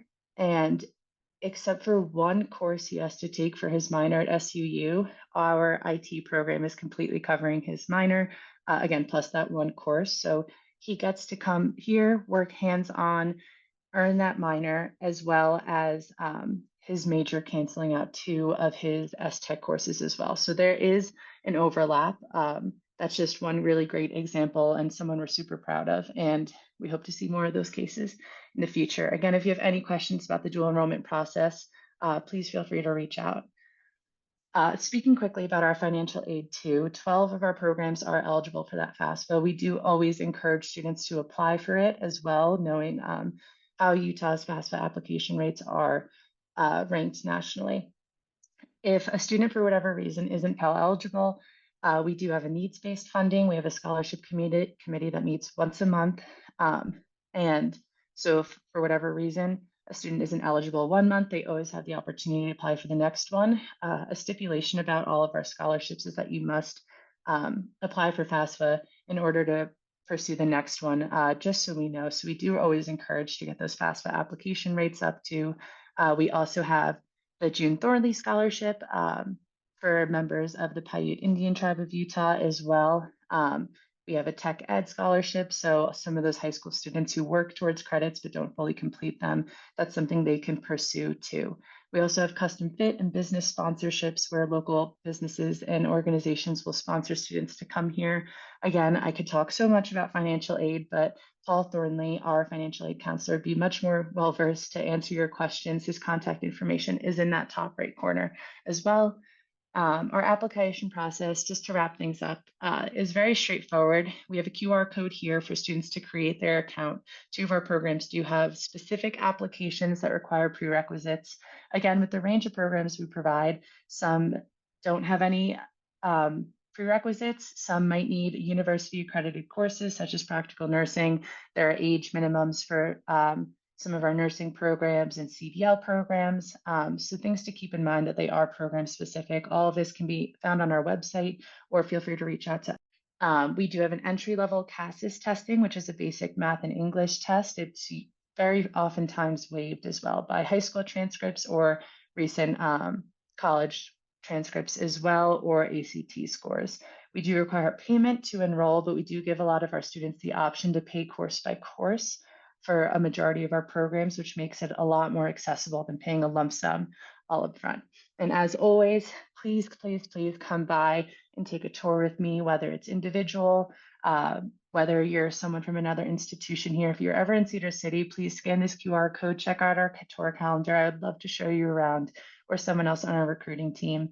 Again, I know I went a little bit over my time here, but I just want to thank you all so much for everything you've shared today, everything you're doing for our students here in Utah, and I'll look forward to seeing some of you soon. Thank you, Sarah, so much for that presentation. Up next, SUU. Okay, hi guys, I will share my screen. Okay, you guys can see this, right? Okay, perfect. Hey everyone, my name is Amanda Douglas. I'm an admissions advisor here in Utah County for Southern Utah University. I'm the assistant director of in-state recruitment, and I'm super excited to be talking to all of you. I kind of looked at who's here. I see some familiar names with some of the counselors I work with, so hi to you all. And I do have Maverick Pexton. He is another admissions counselor that works in the Salt Lake area, and he's here to answer questions in the chat if if you have any. So please send any questions our way.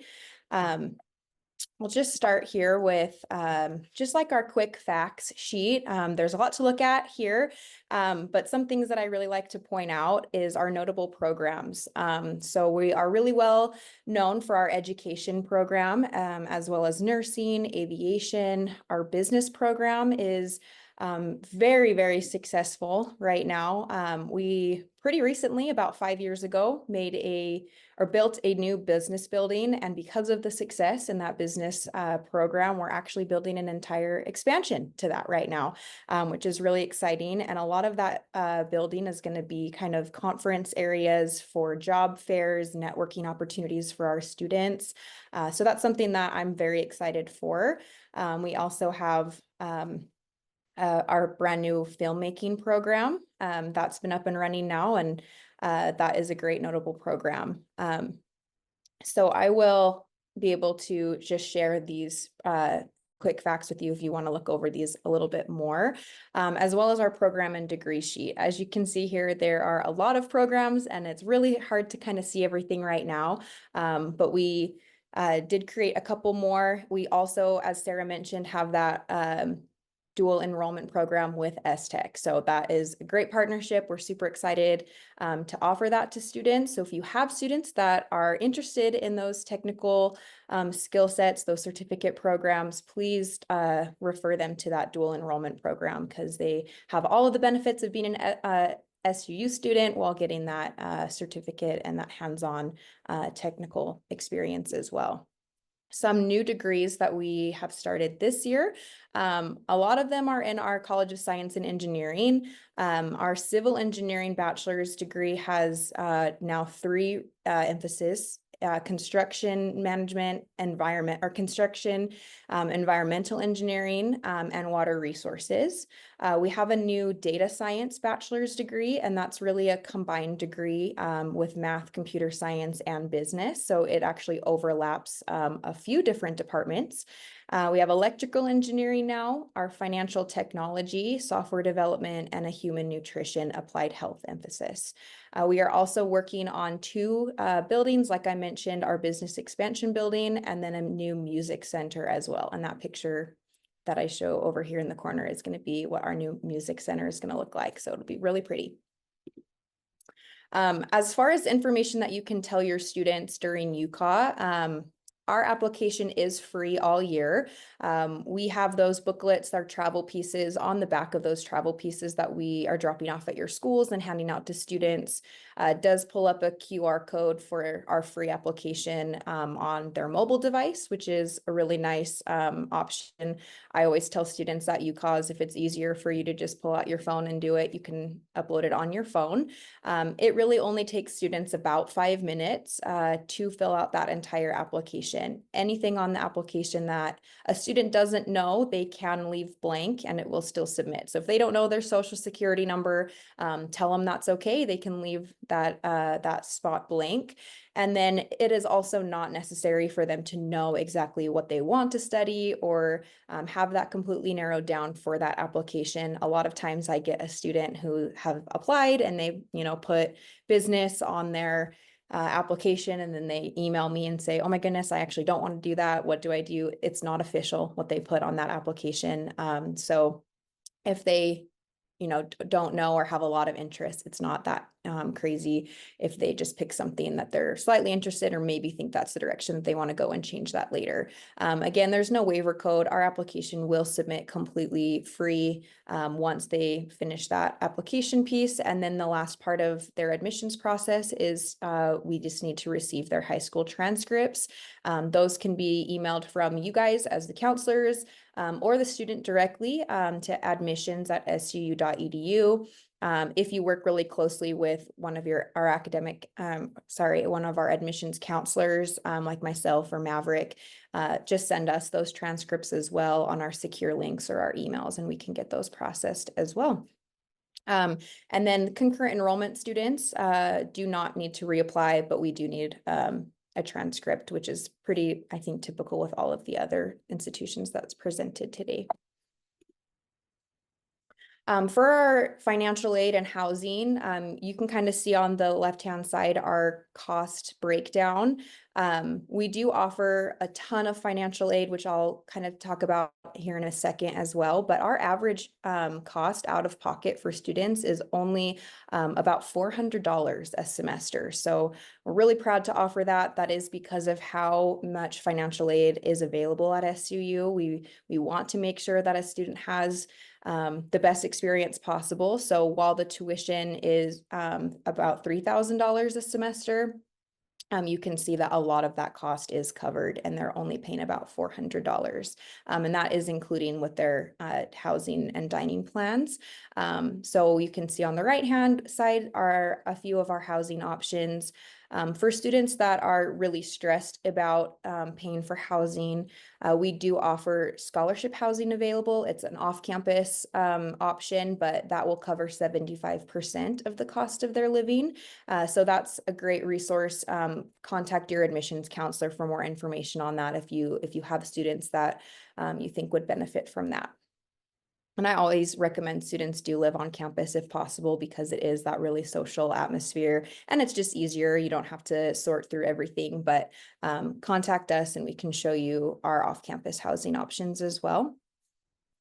Our scholarship index for resident students, this again is mostly test optional, and it will benefit the student with whatever is higher. So you can look down the line here with their GPA or their test scores.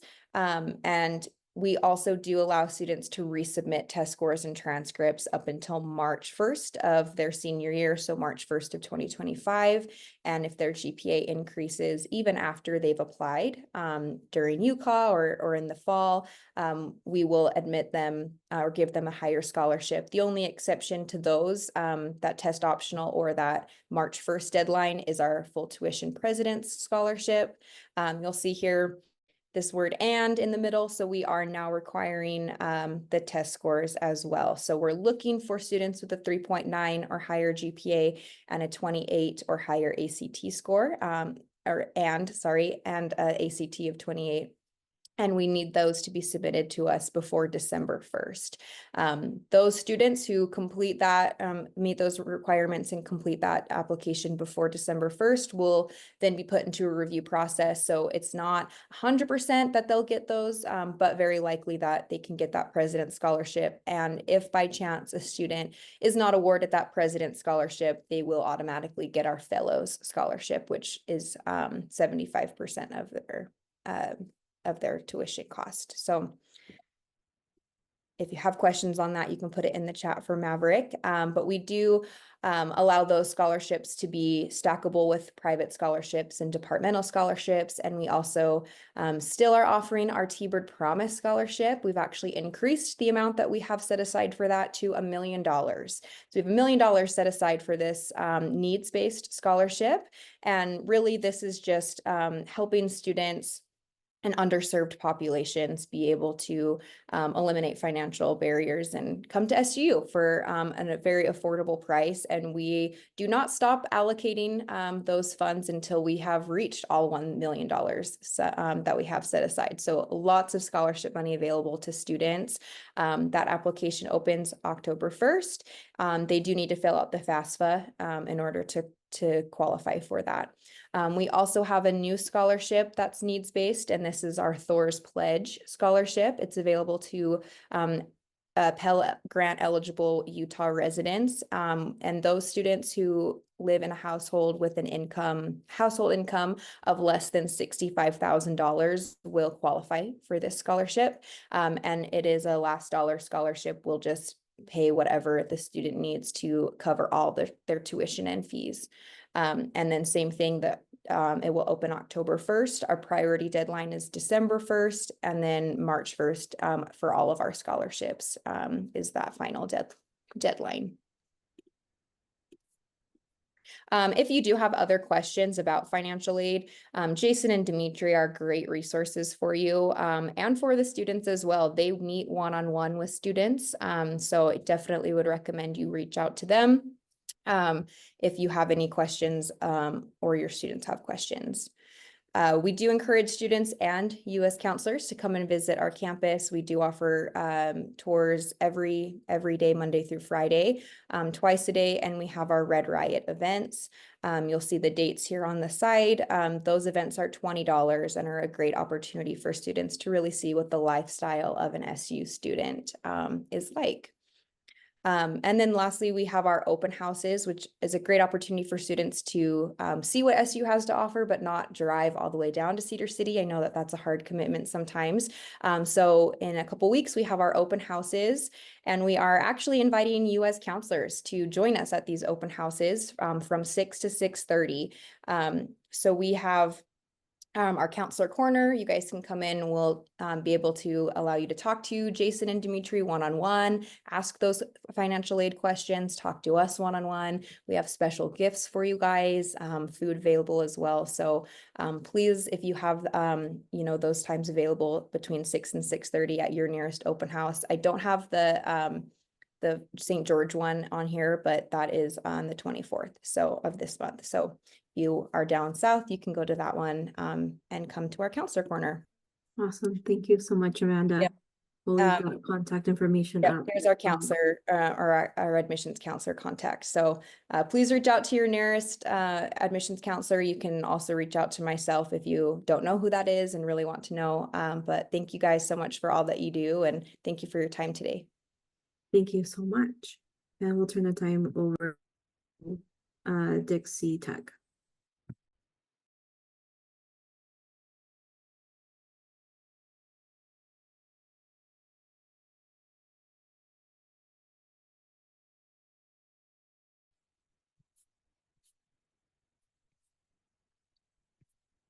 Okay, can you guys see that?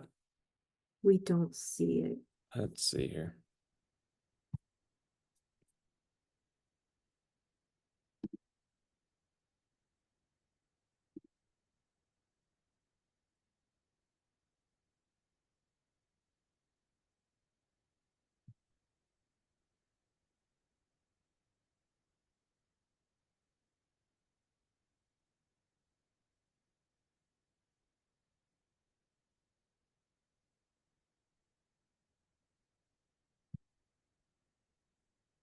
We see it now. Okay, perfect. IT had some systems I had to work through, but super grateful to be here. So we're Dixie Technical College. We are located in sunny St. George, just actually down the street from Utah Tech. So if you know where Utah Tech's at, if you look at that picture showing kind of downtown St. George as the animation, we're located up on Tech Ridge is what it's called. It's the old airport hill, kind of right by the D on the hillside there. We have over 25 accredited programs. We teach programs in computer technology, construction technology, transportation, culinary arts. We have medical programs as well as industrial programs. So there really is a place for everyone. We really strive on helping students be placed in the field of their study, and have an average about 90% placement each year. We also graduated 84% of our students in 2022 to 2023, and that even increased for this last fiscal year. So we try to do our very best about getting people here, keeping them here, and getting them to our local community. With St. George, it's just growing exponentially, and so that has come with 15% or more growth for us as well each year. So we're glad to be a part of this growth, and I'm sure Utah Tech can say the same. It's been really fun to be a part of. So we've had some changes recently as far as like our admissions go. In the past, we used to just have one admissions team, which included all of our recruiting and helping students along when they started their application for the program. But we found that only 30% of students were finishing their application once they applied. So we reworked some things in order to help get more applications and keep those that have already applied to finish their application. So we split into two different teams. We have an enrollment team, and this is the team that I oversee. And I have Sierra, who is on the chat today. Thankful for her help. But we are the ones who do all the classroom presentations. We do the campus tours. We do all the local events, try to get exposure for the college, explain, what we are, how we're different from other colleges or universities in the state. So we work really closely with some events as well as all the high schools and the counselors locally. And then we have our admissions team, and Kim Farr is our director of admissions, and she oversees the team that helps those people that once they apply to a program all the way till the time that they're accepted. So she's hands-on making sure that their questions are answered, that they get their immunizations if they're in a medical program, making sure that they have their driver's license and upload it correctly for our transportation programs. Really just making sure all the documentation is correct and that they didn't upload like a picture of their animal or something. We also have a great financial aid team, and this is all found on our website. These are just screenshots. Should have mentioned that before, but screenshots of our website. So along the top bar, there's a spot underneath. Let's see, let's go back. It's underneath admissions, I believe. And there's a spot where you can schedule with all these people. So there's a spot where you can schedule a tour with our enrollment team, spot where you can schedule an appointment to sit down with our admissions team, and then for our financial aid advisors. And each of the financial aid advisors are specific to programs. So certain advisor will have like all the medical programs, another will have all the computer programs. So they work specifically with the requirements and to understand better how to support the students. So most of our programs are Pell Grant eligible. We don't offer any student loans. We really, the thing we pride ourselves on is having students leave with little to no debt. And all of our scholarships are needs-based. We're not so focused on all the things that happen in high school. We want to help people based on their needs. So outside of all of the financial aid, like through FAFSA and such, we have a lot of additional opportunities and other scholarships as listed below. But we work really well with the veterans. Cami Aldridge is the person over our veteran aid. And then we work also very closely with our Department of Workforce Services.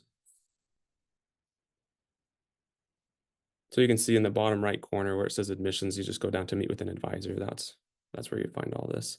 And then the financial aid as well. And then I should mention that our current high school students, those that locally can attend tuition free as well.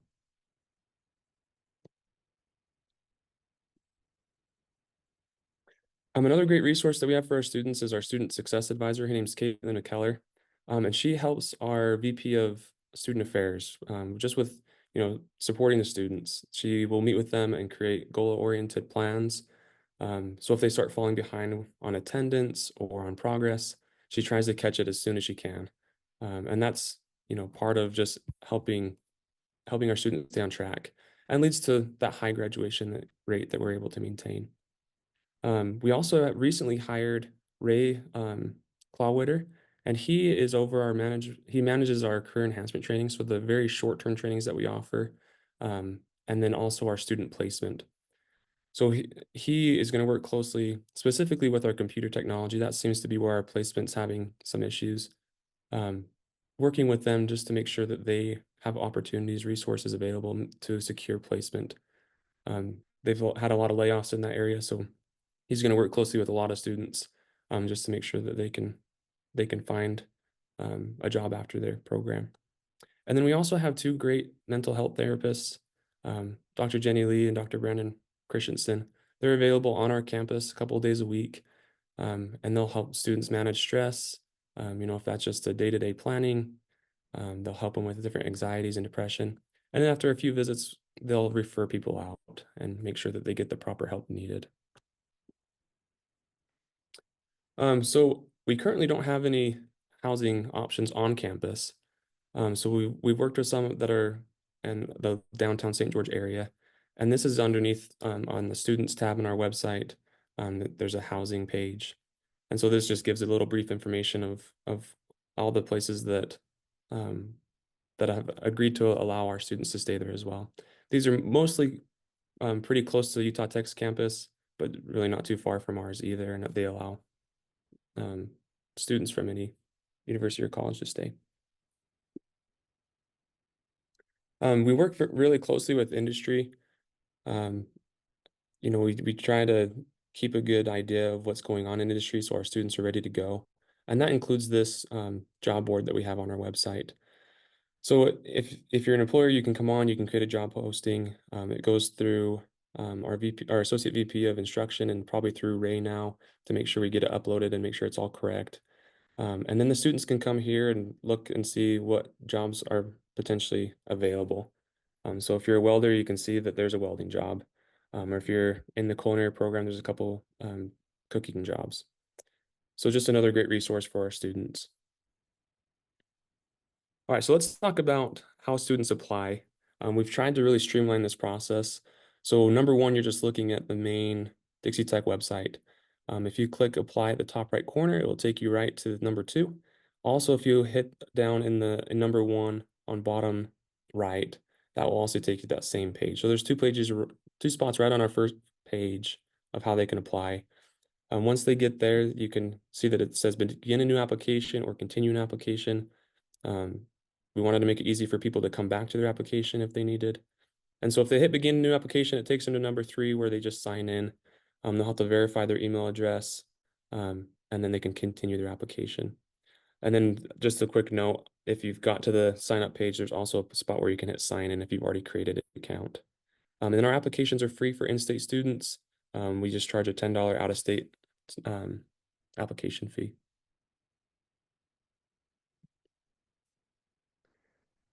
So once they get into the application, it will show just a list of things that they have to do, and we'll get to that process in just a second. Wanted to talk about, the program pages that we have. Every program that we offer has its own page. So number 1 is just where you find all these programs. I listed just the construction technology just due to space. But if you click on our HVAC program, it takes you to number 2.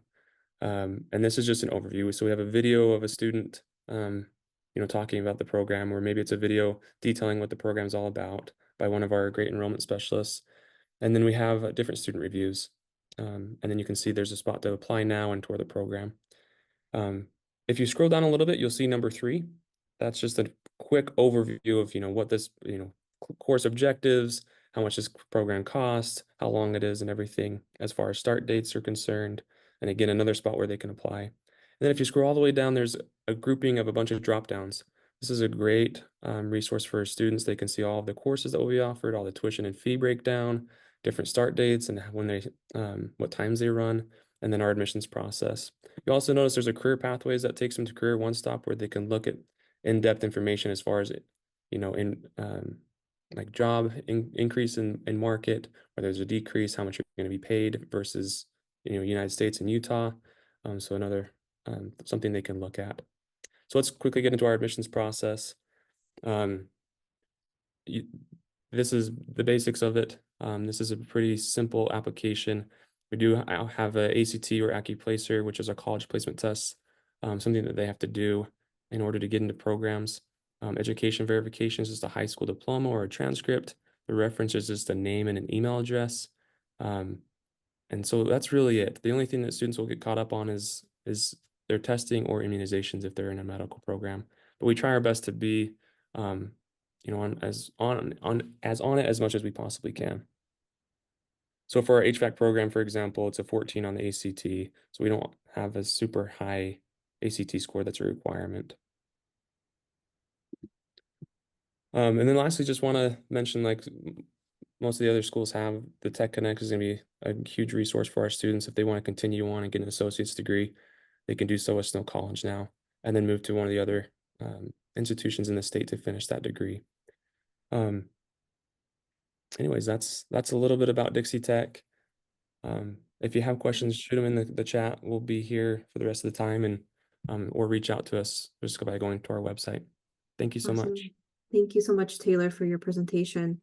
So up next, we have Utah Tech University with their presentation. All right. Hello, everyone. My name is Michelle Nestor. I am the Director of Enrollment Marketing and Communications here at the university. Our whole admissions team is at an event today, so you get me.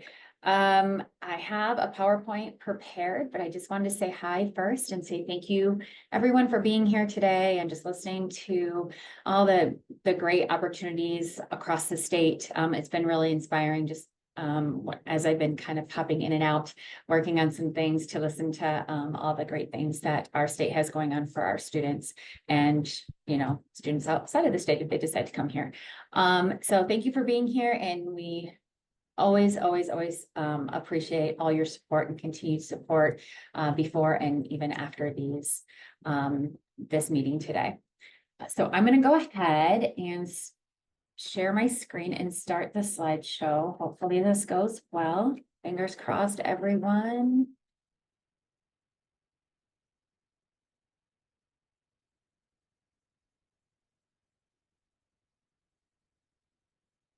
Okay, can you see the slideshow? Yes, we see the slideshow. Okay. And can you see now it says current slide? It's just, or are you still seeing my slideshow? We see part of your slideshow still, but it's looking good. Okay. It's in presenter So, view. pardon? It's in presenter view. Okay, that's what I was worried about. Okay, let me stop sharing real quick and I'll share again. Let me see if it does the bigger, aha. Let's try this one. How about now? That's great. We see it. Okay. All right, good. So as you know, I've already introduced us. We're Utah Tech University. We support active learning, active life. This is kind of our motto and how we not only live our lives, but we encourage our current and future trailblazers to do the same. And it is not, okay. So the next slide, I don't know why my slides are not. There we go. Okay. So what is happening in St. George? There's a lot, as Dixie Tech has said, we are growing. And so we have some pretty close partnerships. We have Black Desert Resort, and we have partnered with them. We'll have the PGA and LGPA here this fall. I think it's actually in a couple weeks. So if you guys get time, come down and enjoy the PGA and come on campus. Also, Kevin Costner is starting a 500-acre film studio down here. So that's going to be a lot of opportunity for our students and students across the state to come and enjoy that and possibly find some internships and jobs there. As for Utah Tech, we have our America's First Performing Arts Center that we are currently working on and building, and it should be ready by fall 2025. So any incoming freshmen for fall 2025 will be able to enjoy this new Performing Arts Center. We're really excited about that growth. Oh, I do need to mention there are going to be some links and different things in my slides. I am doing this alone, so I will put all the links in the chat after. As far as our fall enrollment, we are growing. And this year we are proud to announce that we have over 13,000 students for the fall 2024 semester. And we look forward to that growth as we move forward. What are we doing for our students? We are really working on enhancing the student experience. So and here are a few examples of ways that we're doing that. As far as advancements in health, we have our new Center for Precision Medicine and Functional Genomics. There's grant opportunities and internships and things and research opportunities that way for our students. As far as technology in the classroom, we've embedded some VR programs within healthcare and abroad. So it's interesting how, technology has advanced over the years, right? We also continue to bridge music and technology. We just recently had one of our staff, one of our faculty create some music that was put into a video game. So these are all things that students are supporting our faculty in this and helping out with. We continue to shape business leaders through our Atwood Innovation Center. Anybody that's visited campus, any of the high school counselors, parents that have been on here have been to or should have been or heard about our Atwood Innovation Center. We do a lot of patenting building of businesses and entrepreneurship in this building, and we look forward to its growth as well. We are on the rise. So we brought back ROTC this year. We're really excited. We have just over 20. The last number I heard was 24. It could have grown since then, but we have at least 24 students enrolled in our ROTC that just started this fall. So we're really excited to have ROTC back on campus. We've also added 7 new degrees. We now have a doctorate program in occupational therapy, and we have over 10 master's programs that can be taken on campus or online. So all of that said, we now have 290 plus programs on campus. As Trailblazer Services, we got you covered. You see that we have student services from performance tutoring, student disabilities, Student Success Center, TRIO. We also have a huge focus on wellness, not only mental, but physical health. So you'll see there's a lot of programs when you check out our website, just a lot of programs that help support not only mental health, but physical health as well. Career readiness is in front of our minds. Obviously, students want to know, okay, I'm going to go to school and I'm going to do this degree. What's going to happen after? So career readiness is front of mind for us. We have career counselors, internships, and Study Away. Study Away covers not only out of the country, but also in the country. So we have grown that program. It has actually doubled in size over the past year and a half. So we're excited about that. And at the bottom, you'll see the student affairs that has all of our services, and it includes some of these and wellness. I will share that link when I'm done with the presentation. We are a D1 school. We're really excited about that. We are pairing with Black Desert. As I mentioned at the beginning, our women's golf team will be practicing. That will be our home course. So we're just a lot of great things happening with athletics as well. Campus housing. I feel like I'm going kind of fast, but I'm hoping to show a video at the end. Campus housing. So we now have, and we opened up Campus View Suites 3 this year. This Campus View Suites 3 now has a campus corner store. It has, I mean, it looks like a grocery store. It has fresh produce and all of these great things for our students.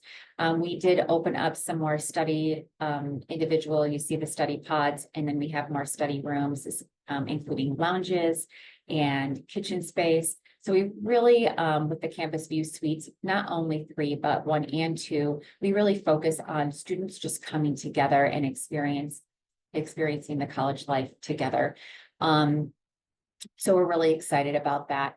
With our Campus View Suites 3, these are our on-campus housing. There's 9-month contracts. There is no monthly fee, and your utilities and laundry is included in those. And then we have our near campus options as well. They're roughly most of them are within a block or 2 of campus. Some could be up to a mile walk, but most of them are very close to campus, which means students not only on campus, but near campus can also enjoy all of the events that we have here. We have a free event for students every Wednesday on campus, so that allows everybody to get involved.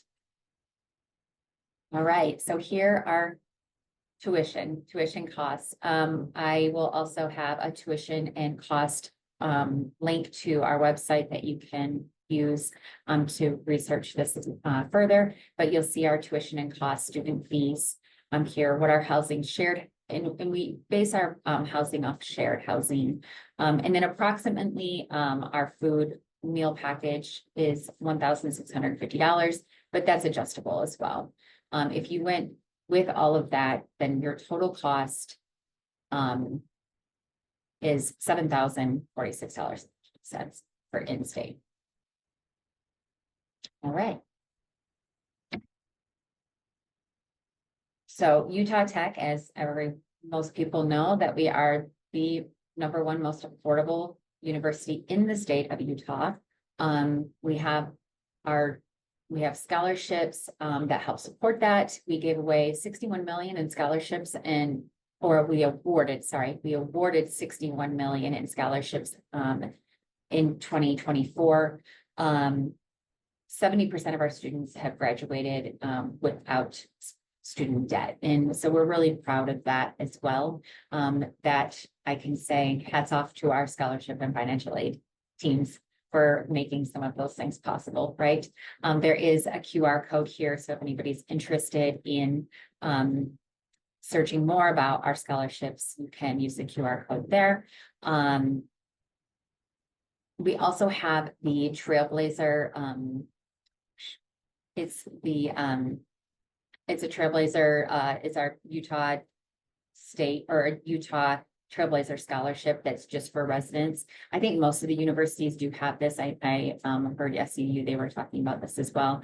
We also have our Trailblazer scholarship for that for Utah residents. Okay, so applying, how do you apply? Right there is a great link. And it's simple. It takes about 10 minutes to apply. You'd have to submit your transcripts. We ask students to submit their transcripts. We are open enrollment, and so there's not a GPA requirement. We do not require an essay. And as I said, test scores are optional and not required, but we do encourage them for registration and consideration for top scholarships. We do roll our CE students or our concurrent enrollment students. We do roll them, but we do ask that they give us an updated transcript, whether we get that from the high school counselors or we get them directly from the students. Okay. Awesome. Thank you, Michelle. Oh, am I out of time? Yes. Oh, rats. Okay. No, it's okay. This is great. I appreciate all that your time with us today and being able to share more about Utah Tech. But we'll make sure to leave that up for a moment if you need to take a picture of the contact. But other than that, thank you so much. So welcome. So now we will end with BYU-Idaho, who will provide their presentation. Thank you. Just give me a second here to grab my screen. And we'll get going. My name is Tim Belknap. I am the university chaplain here at BYU-Idaho. And hopefully I get my, there we go.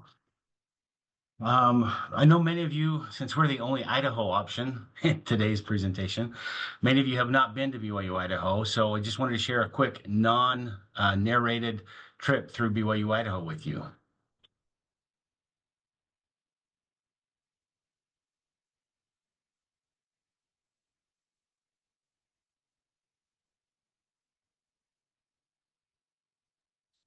Just so you know, Tim, we see your presenter mode. Oh, really? Yes.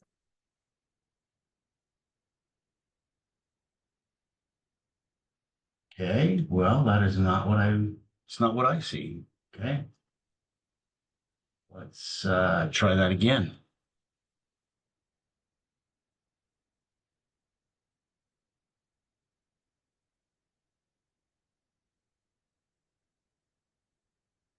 Thank you for letting me know that. Of course. One screen 3. Let me know if that comes up in presenter mode again.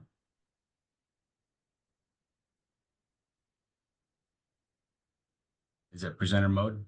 Yeah, so presenter mode, but I think we should be okay. You We'll click on just go display ahead. settings, you can switch it. It's right there at the top left.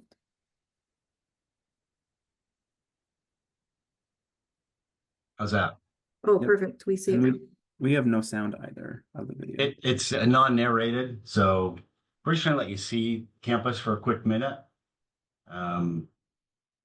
It should have music, shouldn't it? Something nice and pretty. Just a quick view of campus, and in the matter of time, I'm gonna just move on from there. Our focus at BYU-Idaho is to try and help develop students who are become disciples of Jesus Christ, and in that process, find their path to success, whatever that may be, and do it with an education that's affordable in a fun and uplifting environment. We do that in a myriad of ways. One of them, this is our BYU-Idaho Center. where we have midweek devotionals and students gather. We have 24,000 students on campus. This fits 16,000, so not everybody comes. But we also have student wards and stakes where they get to operate or participate in and become part of the leadership and serve there, as well as our campus societies. We have the LDS Temple, which is on campus, just the southern part of campus. We actually have another temple being built here in Rexburg, so there'll be 2 of them here. And then we have a ton of different activities in which they participate, from joint groups, societies on campus, to very competitive intramural programs. And facilities we have on campus, like our ropes course, our mud volleyball pits, things that they can do that they can have fun, but help them find that passion, because once they find their passion, then they'll be able to do those things that they want to do for an education basis. In fact, one of our past presidents, Clark Gilbert, stated, "At this university, you will find a belief in the extraordinary potential of every student, no matter their educational background or life experiences." And that's what we're trying to connect with. And to do that, we try to offer the opportunity to as many students as possible. And because of that, we have a track system. It's 3 different semesters. We operate year round. So we have winter, spring, and fall. As I mentioned, right now we have 24,000 students on campus, but because each student usually only goes to 2 semesters, it gives us the opportunity to offer this education to more students. Over the course of a year, we have roughly 35,000 students who pass through our gates here and are on campus education. We have a 97% acceptance rate. Our minimum GPA from high school is a 2.0, but our average GPA for the students that we accept is a 3.68. So you can see that our academics are coming in strong, and we want to be able to help each of those realize their potential, whether it's the 2.0, the 4.0, or the 3.5. We want to make sure that each of them has that opportunity to grow and develop and become who they want to be. Our faculty is one of the neat things about our faculty is they're not allowed to be involved in research and publishing. They are to be teaching. So we have a small class size of just 28 students, and that's not an average. That is 28 students. And the teachers get to know the students. They have one-on-one time with them, and they can actually find out if there's a struggle there, and they can get them involved with our advising or our tutoring center, which all is free, in an effort to help them make sure that the thing that they're studying, they're successful at. I love people working on this semester.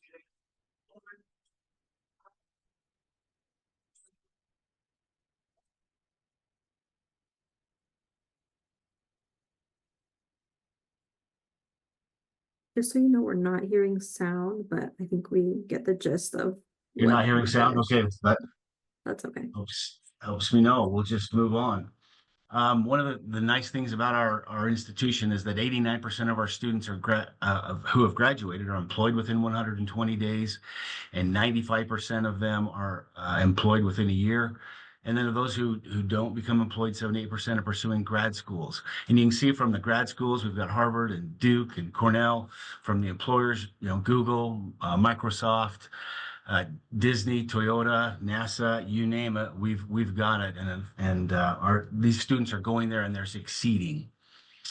We also, as was mentioned at a previous school, have a high graduation rate of debt-free. 67% of our students graduate debt-free. The $4,800 cost there is our tuition for a year. As compared to the local public institutions here, it helps us help the students as much as we possibly can. In fact, we're listed as a #1 in the nation and a #1 in the state of Idaho for 3 different rating services based on not just tuition, but the value of that education and its potential earning power after they leave. To help the students, we've also brought in some new scholarships. We have the BYU Idaho Merit Scholarship. This is one that they don't need an application for, and we base it on their cumulative high school GPA and the ACT SAT score that they receive.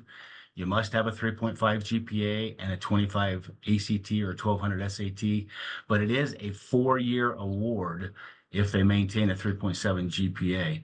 So if they qualify for a full scholarship and they maintain that 3.7, they're going to have a full scholarship for their entire full tuition scholarship for the entire time with us at BYU Idaho. We also have a transfer scholarship, which is for students coming in with 24 credits. It's an automatic consideration based on the GPA of the institution they're transferring from. And we also have scholarships available for our students on campus who are being successful, as long as they've had one semester under their experience, 12 credits. It's evaluated every year at the end of our winter semester, and it's a one-year award. And if they do better, they can always move up in the scale as to how much they're able to receive. But they will receive it for the entire year. We also have a returning missionary scholarship, automatically considered for everybody who's coming home, regardless of where they served or what type of mission they served. We just have to be the first college that they go to post-mission. It's a $500 award right now, but I do know that they're looking at trying to increase that. We also have our early college entrance concurrent enrollment, or you may call it dual credit. It allows students to take up to 15 credits a semester at $35 per credit hour. The only requirements are they have to be 16 years old, either a junior or senior in high school with a 2.0 GPA. And the nice thing about it is that they will be automatically admitted into as a full-time student at BYU-Idaho if they're enrolled during their senior year. And you can see from the website there that that's the address. Or you can go into our main website and just type in concurrent enrollment, and it'll give you that also. As I mentioned, we have all kinds of activities to make things fun. You can see, because of the wonderful area where we live, things like whitewater rafting, rock climbing, skiing, snowmobiling, mountain biking, you name it, it's here, both off campus and on campus. Quickly, because I'm running out of time, I want to talk about our application. It's open now for all of our 2025 semesters. The scholarships will start when the students start, and they're available for all 3 semesters that they may be able to attend with us. Things that have changed on our application is we no longer have an application fee, costs nothing to apply. We've also removed the BYU account creation as part of the acceptance process. I know most of you are cheering on that. We're happy to have that gone as well. We've also removed the submit function, so as soon as they complete all their outstanding requirements, the application will be submitted for them.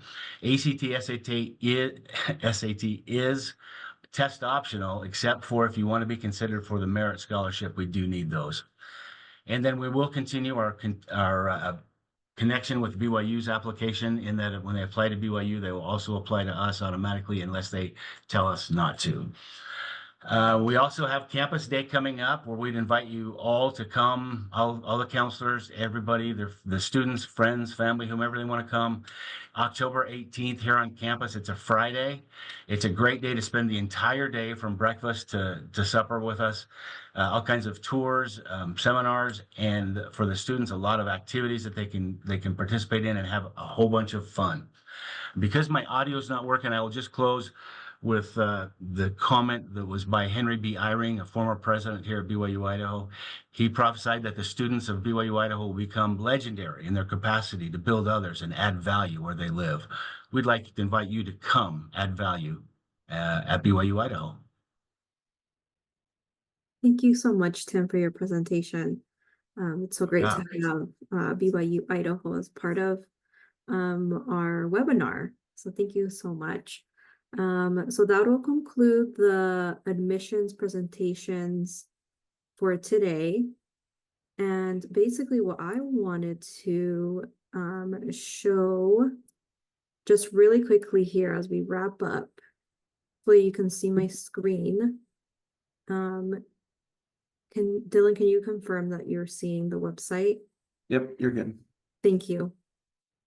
Just really quickly, I wanted to make sure that you all knew where to find resources. I'm sure you have seen this, you frequently visit this, but just so you know, under USHE.edu, under initiatives, if you hover over K-12 outreach, also hover over Utah College application and financial aid resources, that'll take you right to the resource page for school counselors. This also includes college application information in addition to financial aid resources. There's some new things on here that I want to share with you all. In addition to UConn materials, there's, the manual, how to apply, I've applied what's next, flyers. You can also customize some of the flyers for your own efforts if you're doing UConn with your schools, with your seniors, excuse me. And then, but what I wanted to show you is this Preparing for College Toolkit that is for 7th through 12th grades. That's new. If you were signed up for the training on the September 27th for this, just know that has been canceled. However, I did send out an email for those that did register for that on to how to use it. And if you want more information, please let me know. But here, this is where you have presentation templates as well as handouts. And then also college videos. It's like a YouTube playlist that we put together, but just to show you what that looks like. This Preparing for College Toolkit will have just templates for you to use in any moment where you are doing college workshops. Maybe you're doing a parent engagement night, you're doing UCAW, maybe you just want to pull one of these slides up on a computer or a TV where you have announcements. Links directly to the facts at a glance. So as you can see here, it also has the English college guide, Spanish college guide, etc. And this is just something that you can use with your students. I recommend that you pair these materials on like the college guide, the facts at a glance, etc. With your efforts. So just wanted to share that with you all as another resource to just make your job easier, so you're not having to go create your own templates or presentations. You can just take parts of it or all of it, however you see fit for your students and for your efforts. So with that, I know that we're a minute over. I said we were going to end at 1:40, but just want to make sure that we do save some time because this is a long webinar. I know that. So just a reminder, we'll be able to send the recording to everyone with the timestamp so you can review all of the slides from each of the college presentations today. In addition, we'll be able to send links to these resources, and feel free to share that email follow-up with other colleagues that you think would find that information important. So with that, I would like to conclude today's webinar. Thank you so much for staying with us on this longer one, but I hope that you enjoyed and found pieces of it helpful for your efforts with students as you help them apply for college. So thank you so much to everyone here today. We will end our webinar.